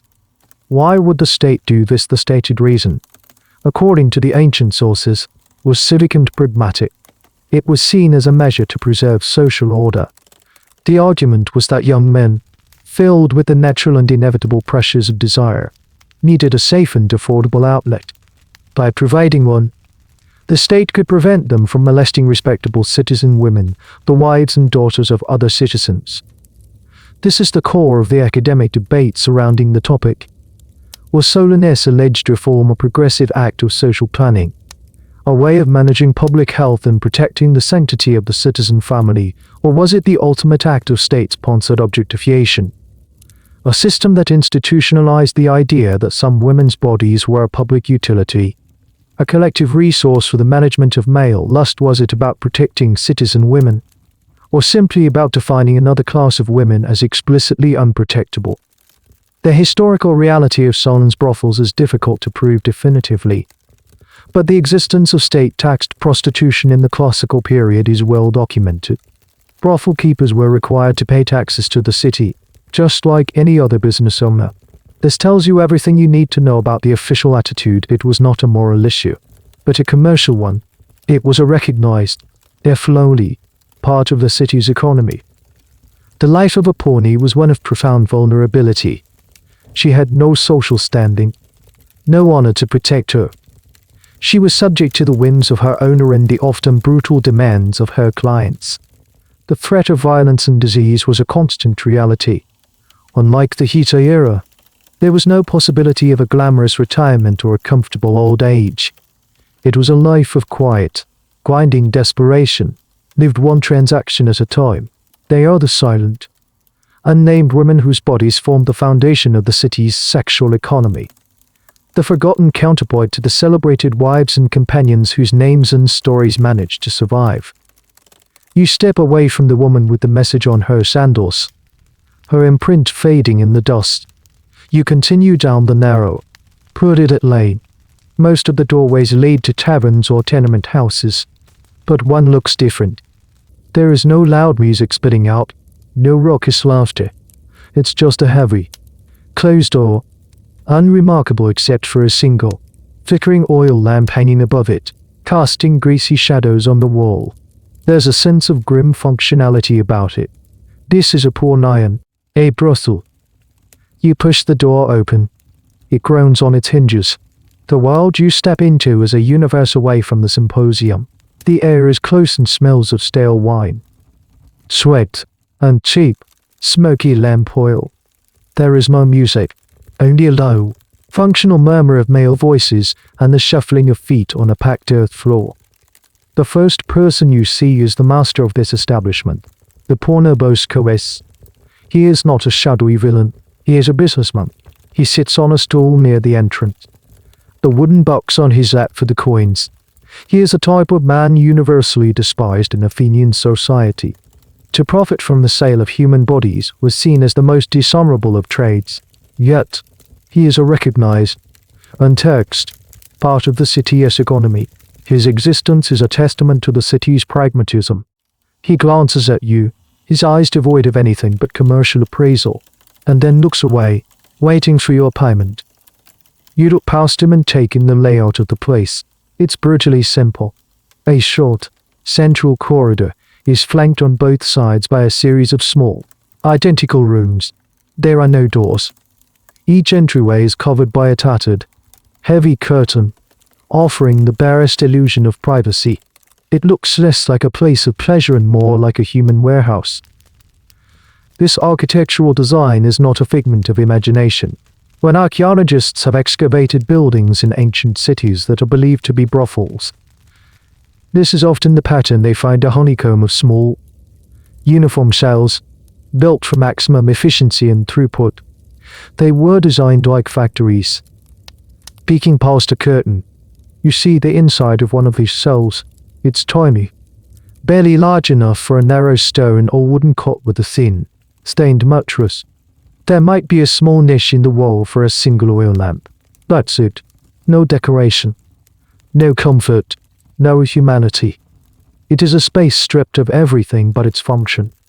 The women are here. One sits on a stool in the main corridor, her face a blank mask of exhaustion. Another leans against the wall, her gaze fixed on nothing. They are the inventory. They are almost all slaves, bought for this specific purpose. They have no say in who they are with, what is done to them, or how many men they must service in a single night. The coins that men drop into the owner's box will never touch their hands. The clients are a cross-section of Athens' lower and middle classes. A couple of brawny dockworkers, still smelling of fish and salt. A young soldier, his bravado barely masking his nervousness, and all the shadow, his face weathered, his hands calloused, looking for a moment of physical release before the long walk back to his land. For them, this place is a simple convenience, as unremarkable as buying a meal. And this brings you back to the story of Solon, the great lawmaker. His biographers claimed he established these places with noble intent to calm the passions of the city's youth and thus protect the honor of its respectable women. It's a neat, tidy origin story. It makes the brothel a pillar, however grimy, of the democratic social order. But historians are now locked in a debate about this very story. Was the state-sponsored brothel truly a top-down innovation? A calculated piece of social engineering conceived by a brilliant legislator, or is the Solon story a later invention? A myth created to legitimize a much messier reality. Many scholars now argue for the latter. They suggest that brothels likely emerged organically from the grim realities of urban life, poverty, slavery, and the presence of a large, transient population near the port. These places existed, and at some point, the state simply recognized their existence and decided to regulate and tax them, creating a convenient story about their founder to justify it. The debate is, essentially, about whether the system was designed or if it just grew. Was it a conscious policy decision, or was it the state making the best of a bad situation that was already there? The answer changes how we view the Athenian state from a proactive social planner to a reactive, pragmatic manager of an unavoidable human reality. You look from the blank face of one of the women to the indifferent face of the porno both coerced, then to the faces of the men waiting their turn. You realize that to the ancient Greek mind, this place was not necessarily a pit of sin and moral corruption in the way later cultures would see it. It was something far colder. It was a utility. It was a social pressure valve. It was the grim, logical, and necessary underside to the pristine ideal of the citizen family. For the wife and the guinea icon to be safe, the poor knee and the poor nigh and had to be available. One woman's honor was built upon another's complete lack of it.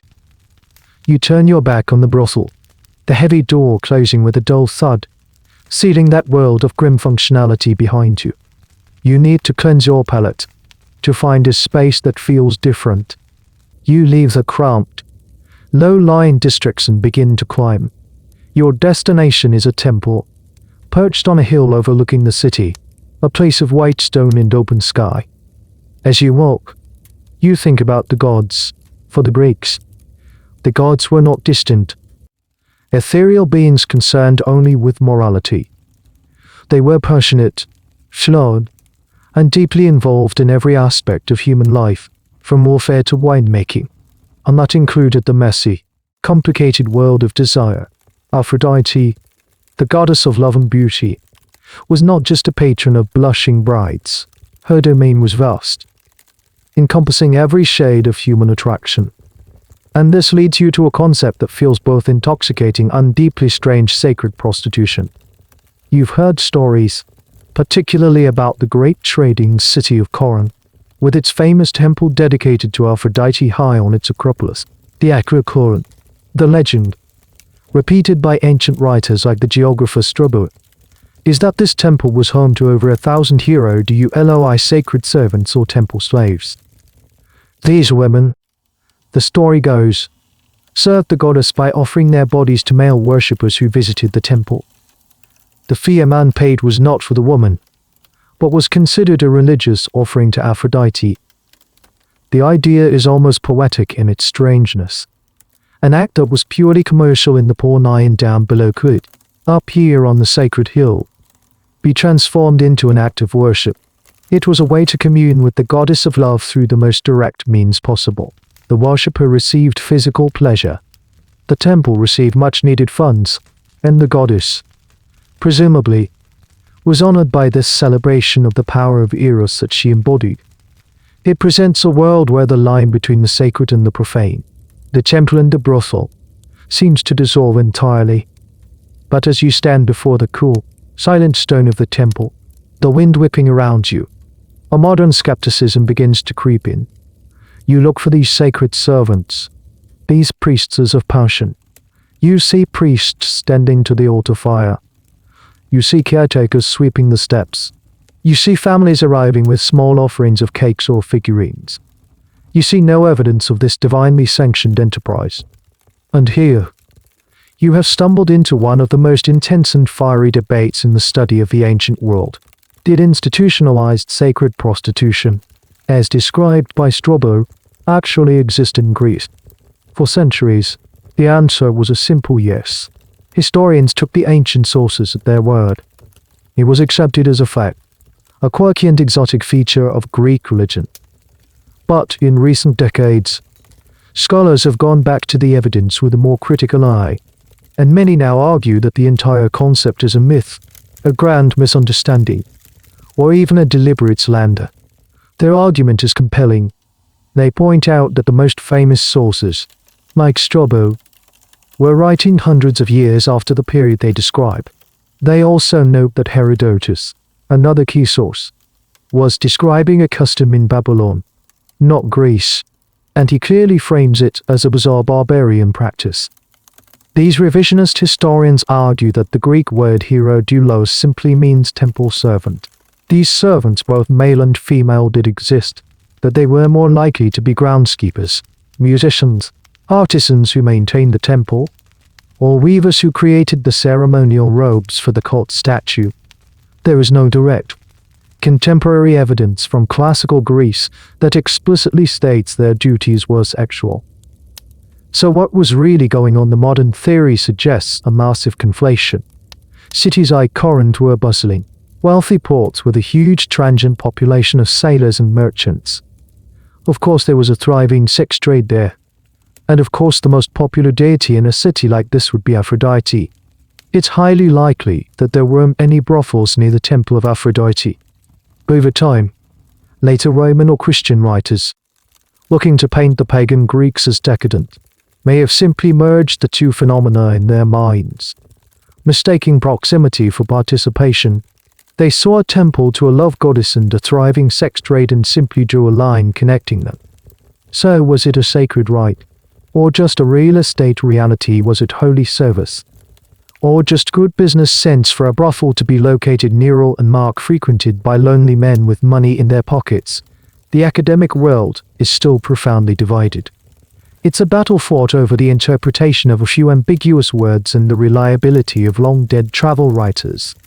But there is one piece of evidence that complicates the picture, a strange little detail that confirms a deep, undeniable link between the goddess and the sex worker, even if the formal institution was a fantasy. In some places, Aphrodite was worshipped under a very specific and startling epithet, Aphrodite Poni, Aphrodite of the prostitutes. This suggests that the Pornei themselves saw Aphrodite as their patron deity. They would have made offerings at her temple, paying for protection, for generous clients, for hells. In their own minds, their work was under her divine jurisdiction. So while the temple itself may not have been a brothel, the goddess was very much the goddess of the brothel. She was not a moral arbiter, but a reflection of the totality of love and desire. From the most sacred marriage vow to the most basic cash transaction in a back alley. And that, in its own way, is just as radical a concept as any temple full of sacred servants. You've explored the worlds of the wife, the Hetaira, and the Porni. You've seen how their lives were defined, constrained, and commodified, but we've been ignoring the single largest group of people in Athens. They have been present in every scene, yet we've trained ourselves not to see them. They are the background figures, the silent stagehands in the grand drama of Athenian life. They are the slaves. Go back to the very first scene. You're in a citizen's home. The oikos, who cooked the food you ate, who poured the wine, who cleaned the floors and tended the children, go to the symposium. Who carried in the heavy crater of wine, who funded guests, who cleaned up the mess, go to the brothel. Who were the women in the cells, owned body and soul by the pornobos who go to the silver mines of Laurion that financed Athens fleetened its golden age. Who was down in the suffocating darkness, chipping away at the rock face? The answer is always the same: slaves. The Athenian democracy, its philosophy, its art, its leisure, all of it was built on the backs of a massive, unfree population. And when it comes to the world of sex and desire, their situation was the most brutal and absolute of all. For every other person we have met, there was some kind of rule, some social boundary, however flimsy. A citizen wife was protected by her family's honor and her dowry. A hetera was protected, to some degree, by her economic value and social connections. Even a pawnee had the theoretical boundary of a transaction. Her body was for sale, but not technically free for the taking. For a slave, there were no boundaries. None. A slave had no legal personhood. They were property, an object, an inside tool, as Aristotle so chillingly put it. And just as you can do whatever you want with a hammer or a pot, an owner could do whatever they wanted with their slave. This ownership extended to every part of their being, but most explicitly undone as serving lie to their body. The concept of rape did not apply to a slave. A slave could not be raped by their owner because they had no legal right to refuse. The act of an owner having sex with their slave, male or female, was not considered a sexual act in a legal or social sense. It was simply an owner making use of their property. It was an exercise of a property right, as unremarkable as telling a slave to fetch water or grind grain. You see this in the household. A male citizen, the master of the house, had unlimited sexual access to every slave he owned, male and female. This was not a dirty secret, it was an accepted perk of his status. We've already met the Paulate, the slave concubine who lived in the house alongside the wife. She was just the most formalized version of this reality. Any slave was potentially available. This created a deeply tense and complex environment within the oikos. The citizen wife, the despotine, was the mistress of the household slaves, but she was also in a constant, unspoken state of rivalry and suspicion with them. She knew that her husband could, and often did, have sexual relationships with the very women she was supposed to be managing. The famous speech of Philetos, the husband who praised himself for locking his wife upstairs, was not just about protecting her from outside men, it was also about controlling the interactions between his wife and his household, a household that was a constant source of potential sexual temptation for him. This absolute lack of bodily autonomy leads to a strange and sad detail in the legal record. While an owner could do anything they wanted to their own slave, it was illegal for another citizen to have sex with a slave without the owner's permission. But the crime was not assault against the slave. The crime was property damage against the owner. The legal charge was moikii adultery. If it was the owner's wife or concubine or hybris, an insult to the owner's honor, or simply theft of service, the slave's experience was legally irrelevant. Their body was simply the scene of a crime committed by one citizen against another. This leads us to the most difficult and debated question regarding slavery and sexuality. Did slaves have any agency at all? Was their experience one of unending, relentless abuse? Or were there small spaces where they could exercise some form of choice or resistance? The traditional view is that their situation was hopeless. The power imbalance was so absolute that resistance was futile and would only be met with brutal punishment. However, some revisionist historians try to find cracks in this monolithic wall of oppression. They argue that a slave, particularly an attractive one in a domestic setting, might have been able to leverage their owner's desire to their advantage. By becoming a favored concubine, a female slave might secure better food, better clothing, and a life free from hard labor. She might even be able to persuade her owner to grant her freedom, or the freedom of her children. It's a deeply uncomfortable idea that the only path to a better life was through submitting to sexual exploitation, but it may have been the grim reality. This wasn't consent, but it might have been a calculated survival strategy. Was it possible to find a good master and make the best of an impossible situation, or did this simply create a hierarchy of abuse within the slave community itself, pitting slaves against each other for the privilege of serving the master's desires? The voices of the slaves themselves are even more silent than those of the citizen wives. They left no records. Their stories are told only in the ledgers of their owners, in the contemptuous jokes of comic playwrights, or in the cold calculus of the law courts. They are the human foundation of the entire system. Reverse. The invisible engine of labor and available bodies that made the glittering world of Athens possible. Their experience represents the brutal bedrock of this society, a reality of absolute physical vulnerability that stands in stark contrast to the philosophical ideals of freedom and self-determination being debated just a few streets away. Let's take a step back from the dusty streets and cloistered homes of Athens. Let's look up to Mount Olympus, the mythical home of the gods, because you can't understand the attitudes on the ground without understanding the stories that were told in the sky. The gods of the Greek pantheon weren't just distant arbiters of fate, they were a divine dysfunctional family whose own desires, affairs, and double standards provided a powerful model for the mortals below. And at the heart of it all is Aphrodite, the goddess of love, beauty, and desire. But to understand her is to understand that she was not one single, simple concept. She was a goddess of profound and revealing contradictions. On one hand, there was Aphrodite, our only a celestial Aphrodite. This was the goddess in her most transcendent form. As described by Plato in the Symposium, she was born from the sea foam after the Titan Cronus castrated his father, Uranus. She was born without a mother, representing a pure, spiritual, almost abstract form of love. This was the Aphrodite associated with the noble philia, the love between souls, and the chaste, idealized form of pederasty. She was the patroness of a love that aimed for the heavens. On the other hand, there was Aphrodite, Pandemo's Aphrodite of all the people. This was the daughter of Zeus and immortal woman, Dione. She was earthy, carnal, and inaccessible. She was the goddess of raw, physical desire, of procreation, of the irresistible force of Eros that drove mortals to distraction. She was the patroness of the marriage bed, but also of the brothel. She was the goddess of the common people, of the body, of a love that was firmly rooted in the messy reality of human life. This duality is not just a neat philosophical distinction, it's a perfect reflection of the segmented morality of the Athenians themselves. They didn't have to choose one or the other. They could worship both.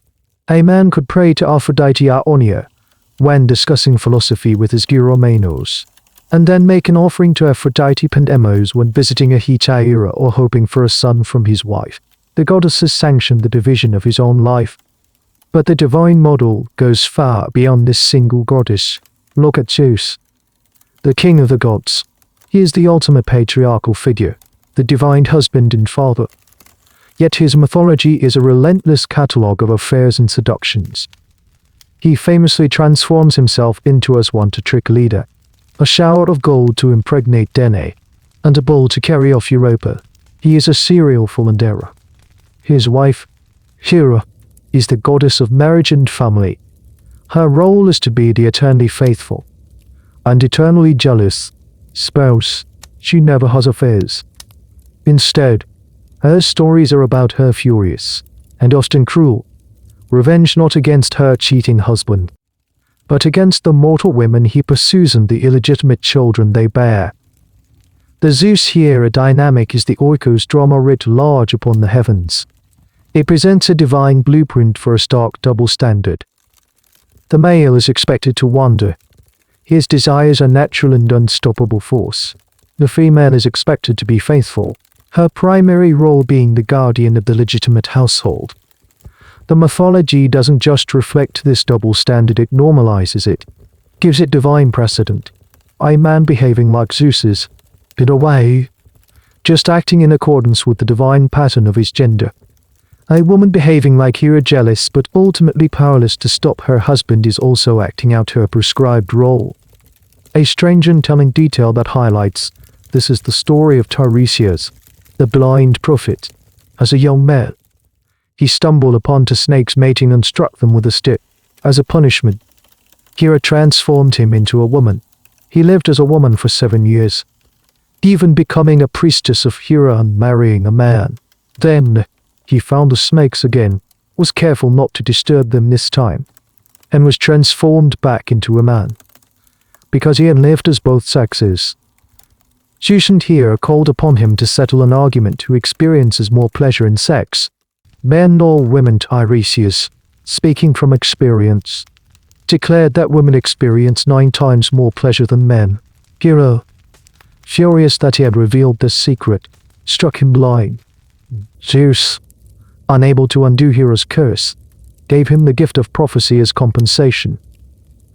This myth is fascinating for what it reveals about the Greek mindset. Firstly, it shows a deep-seated anxiety and curiosity about female pleasure, seeing it as something mysterious, powerful, and immoral. Secondly, it reinforces the idea that female desire is an overwhelming force. The implicit logic is that if women enjoyed sex that much, they could never be trusted to be faithful. Their passion had to be contained and controlled for society to function. Hera's angry reaction is the reaction of a goddess trying to keep a lid on a dangerous truth. This story, and countless others like it, created the background radiation of the culture. These weren't just bedtime stories for children. They were performed at religious festivals, depicted on vases, and referenced constantly in poetry and politics. They provided a cosmic justification for the social structures on Earth.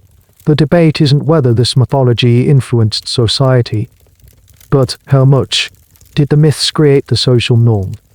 Or did the social norms create the myths? It's a classic chicken and egg problem.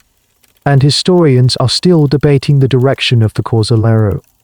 But what is certain is that the two were locked in a powerful, self-reinforcing feedback loop. The gods behaved a lot like Athenian men, and Athenian men could always point to the gods as an excuse. You've seen the social customs, the unwritten rules, the divine precedents. But what about the actual, written laws in a city so obsessed with litigation and legal procedure? Surely there were laws governing this most volatile aspect of human life. And there were. But if you go looking for a legal code based on a consistent moral or ethical framework, you will be sorely disappointed. Athenian law regarding sex was not about enforcing a particular morality. It was about one thing and one thing only: protecting the integrity of the citizen body and the property rights of the male citizen. The laws weren't designed to make people good, they were designed to keep the oikos and the polis stable. Who you slept with was less important than their legal status. And yours. The most serious sexual crime on the books was moiki. We translate this as adultery, but its meaning was much more specific and reveals the law's true priorities. Moiki was the crime of having sex with a citizen woman who was under the legal protection of a male curious guardian, specifically his wife, mother, daughter, sister, or even his concubine Pell Lake if she lived in his house. The law did not consider this a crime against the woman. It was a crime against the man, her guardian. The woman's consent was legally irrelevant. It was an ultimate act of hubris, a violation of the man's property and his honor. It threatened the sanctity of his household and, most importantly, cast doubt on the legitimacy of his children. An adulterer was just a home wrecker. He was a threat to the entire social and political fabric of the state, which was built on clear lines of citizen inheritance. And the punishment for moikia could be terrifyingly severe. If a husband caught a moikos, an adulterer, in the act with his wife, the law gave him the right to kill the man on the spot with impunity. This wasn't vigilantism, it was a legally sanctioned act of justice.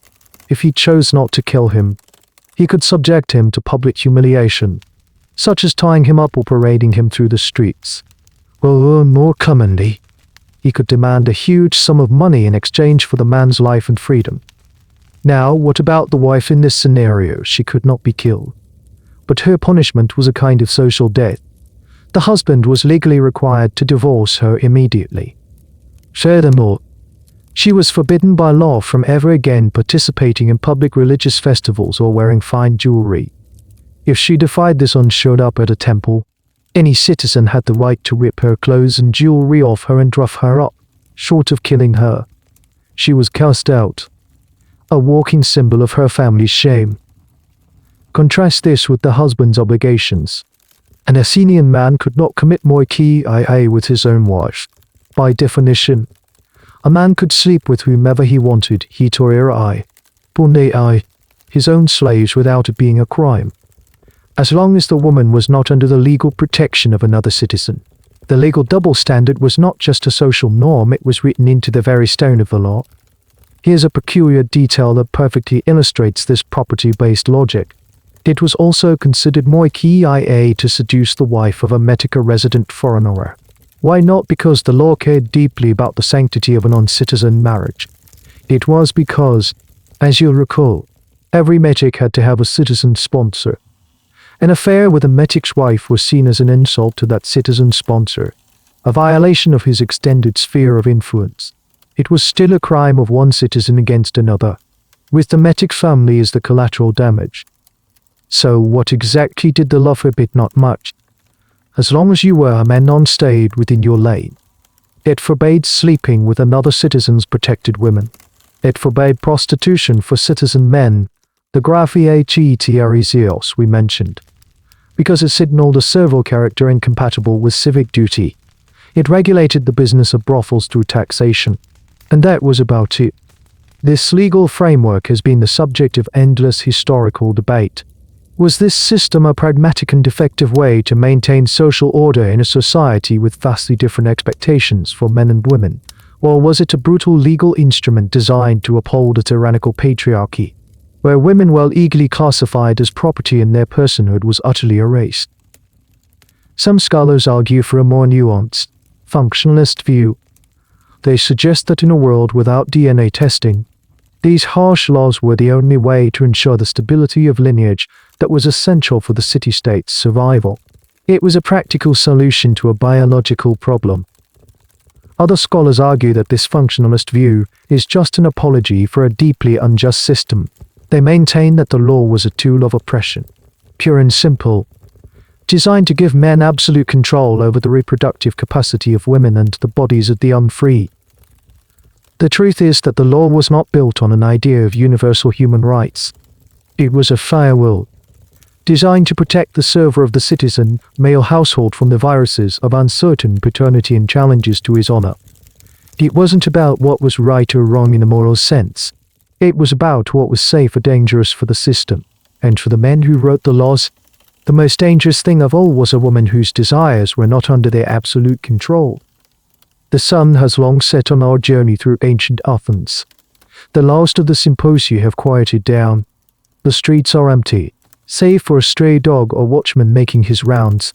You stand, in your mind's eye, on the Iapis, the rocky hill where the city's highest court once met. Below you, the city is a collection of sweeping shadows, and above, the stars are brilliant in the clear, dark sky. It's time to take a breath and reflect on the strange, contradictory world we've just walked through. You've seen a society that gave the world philosophy and democracy, yet was built on the backs of slaves who were considered property. You've witnessed a culture that celebrated the beauty of the male form and institutionalized pederasty as a form of education, yet demanded its men marry and produce heirs in transactions devoid of romance. You've met the cloistered, silent wife, the brilliant, precarious hetero, and the anonymous, commodified porny three women living vastly different lives, yet all defined and constrained by the needs of the citizen man. It's a world of dazzling intellectual light and deep social darkness, often existing side by side in the very same person. A man could spend his afternoon discussing the abstract nature of justice with Socrates, and his evening exercising his absolute property rights over a slave girl in his home. This wasn't hypocrisy in his mind, it was simply the natural order of things. So what are we to make of this as we stand here, at the end of our journey? It's tempting to try and wrap it all up in a neat conclusion, to judge them by our standards and declare them backward or immoral. Or, conversely, to romanticize them, to see their acceptance of the messiness of human desire as somehow more honest or moral than our own. Both paths are a trap. The real challenge is to sit with the complexity, to accept that this was a world that operated on a completely different moral calculus, a different understanding of what it meant to be human. Their ideas about love, desire, gender, and power were not our ideas in an embryonic form. They were a different system entirely. And yet, as you look down from this ancient hill, you can't help but see the faint, ghostly echoes of their world in our own, the ways we still grapple with double standards, the debates we have about the objectification of bodies in media and commerce, the anxieties that still exist around female agency and power, the complex lines we try to draw between love, sex, and marriage. These are not the same issues, but they rhyme. The questions the Greeks asked about the disruptive power of eros, the purpose of partnership, and the conflict between private desire and public duty are, in many ways, the same questions we are still asking ourselves today. One of the most enduring debates among historians is about the very legacy of this world. Is our modern Western culture a direct descendant of classical Greece, an inheritor of its best ideals, or is that a myth we've told ourselves? A convenient oversimplification that papers over the vast, unbridgeable differences between their society and ours. Did their ideas about love and sex die out, replaced by Roman and then Christian moralities, or did they simply go underground, subtly shaping the foundations of our own culture in ways we rarely acknowledge? The question of continuity versus rupture is a debate that has no easy answer. Perhaps the most important thing to take away from our journey is a sense of humility. It's a reminder that our own values, the things we hold to be self-evidently true about love, freedom, and relationships, are not timeless or universal. They are a product of our own specific time and place. 2,500 years from now, a historian might look back at our society and find it just as strange, as contradictory, and as difficult to understand as we find ancient Athens. The first hints of dawn are beginning to touch the horizon, silhouetting the distant mountains. The air is cool and still. The journey is over. You have walked through the public squares and the private bedrooms of a lost world. You've listened to its arguments, seen its hierarchies, and felt its profound and unsettling strangeness. You didn't just learn about history, you felt its texture. And now, it's time to let that world fade, to let the ghosts of Athens return to their slumber. The journey through the Athenian night is complete. The stories have been told, the scenes have faded, and now a quiet stillness settles over everything. The sharp edges of the day have softened into the deep, quiet velvet of the late hour. Let the echoes of those ancient voices, the philosopher, the wife, the slave, the heater era, dissolve into the gentle hum of the world around you now. They are just whispers from a long-forgotten dream, and you are floating safely away from them, carried on a soft, slow current. Feel the weight of your own body, comfortable and still. Notice the gentle rise and fall of your own breathing, a quiet, steady rhythm in the vast silence of the night. There are no more arguments to follow, no more contradictions to untangle. There is only this moment, this peaceful space between waking and sleeping. Imagine the path you've walked tonight dissolving behind you, turning into a soft, grey mist. And ahead of you, a deep and welcoming darkness opens up, a place of rest and quiet renewal. You can let go of the day, of all the thoughts and all the stories. You can allow your mind to become as calm and as clear as the surface of a deep, still pool of water under a moonless sky. You are drifting now, gently, effortlessly, into the peaceful landscape of your own dreams. The end of the article. Good night.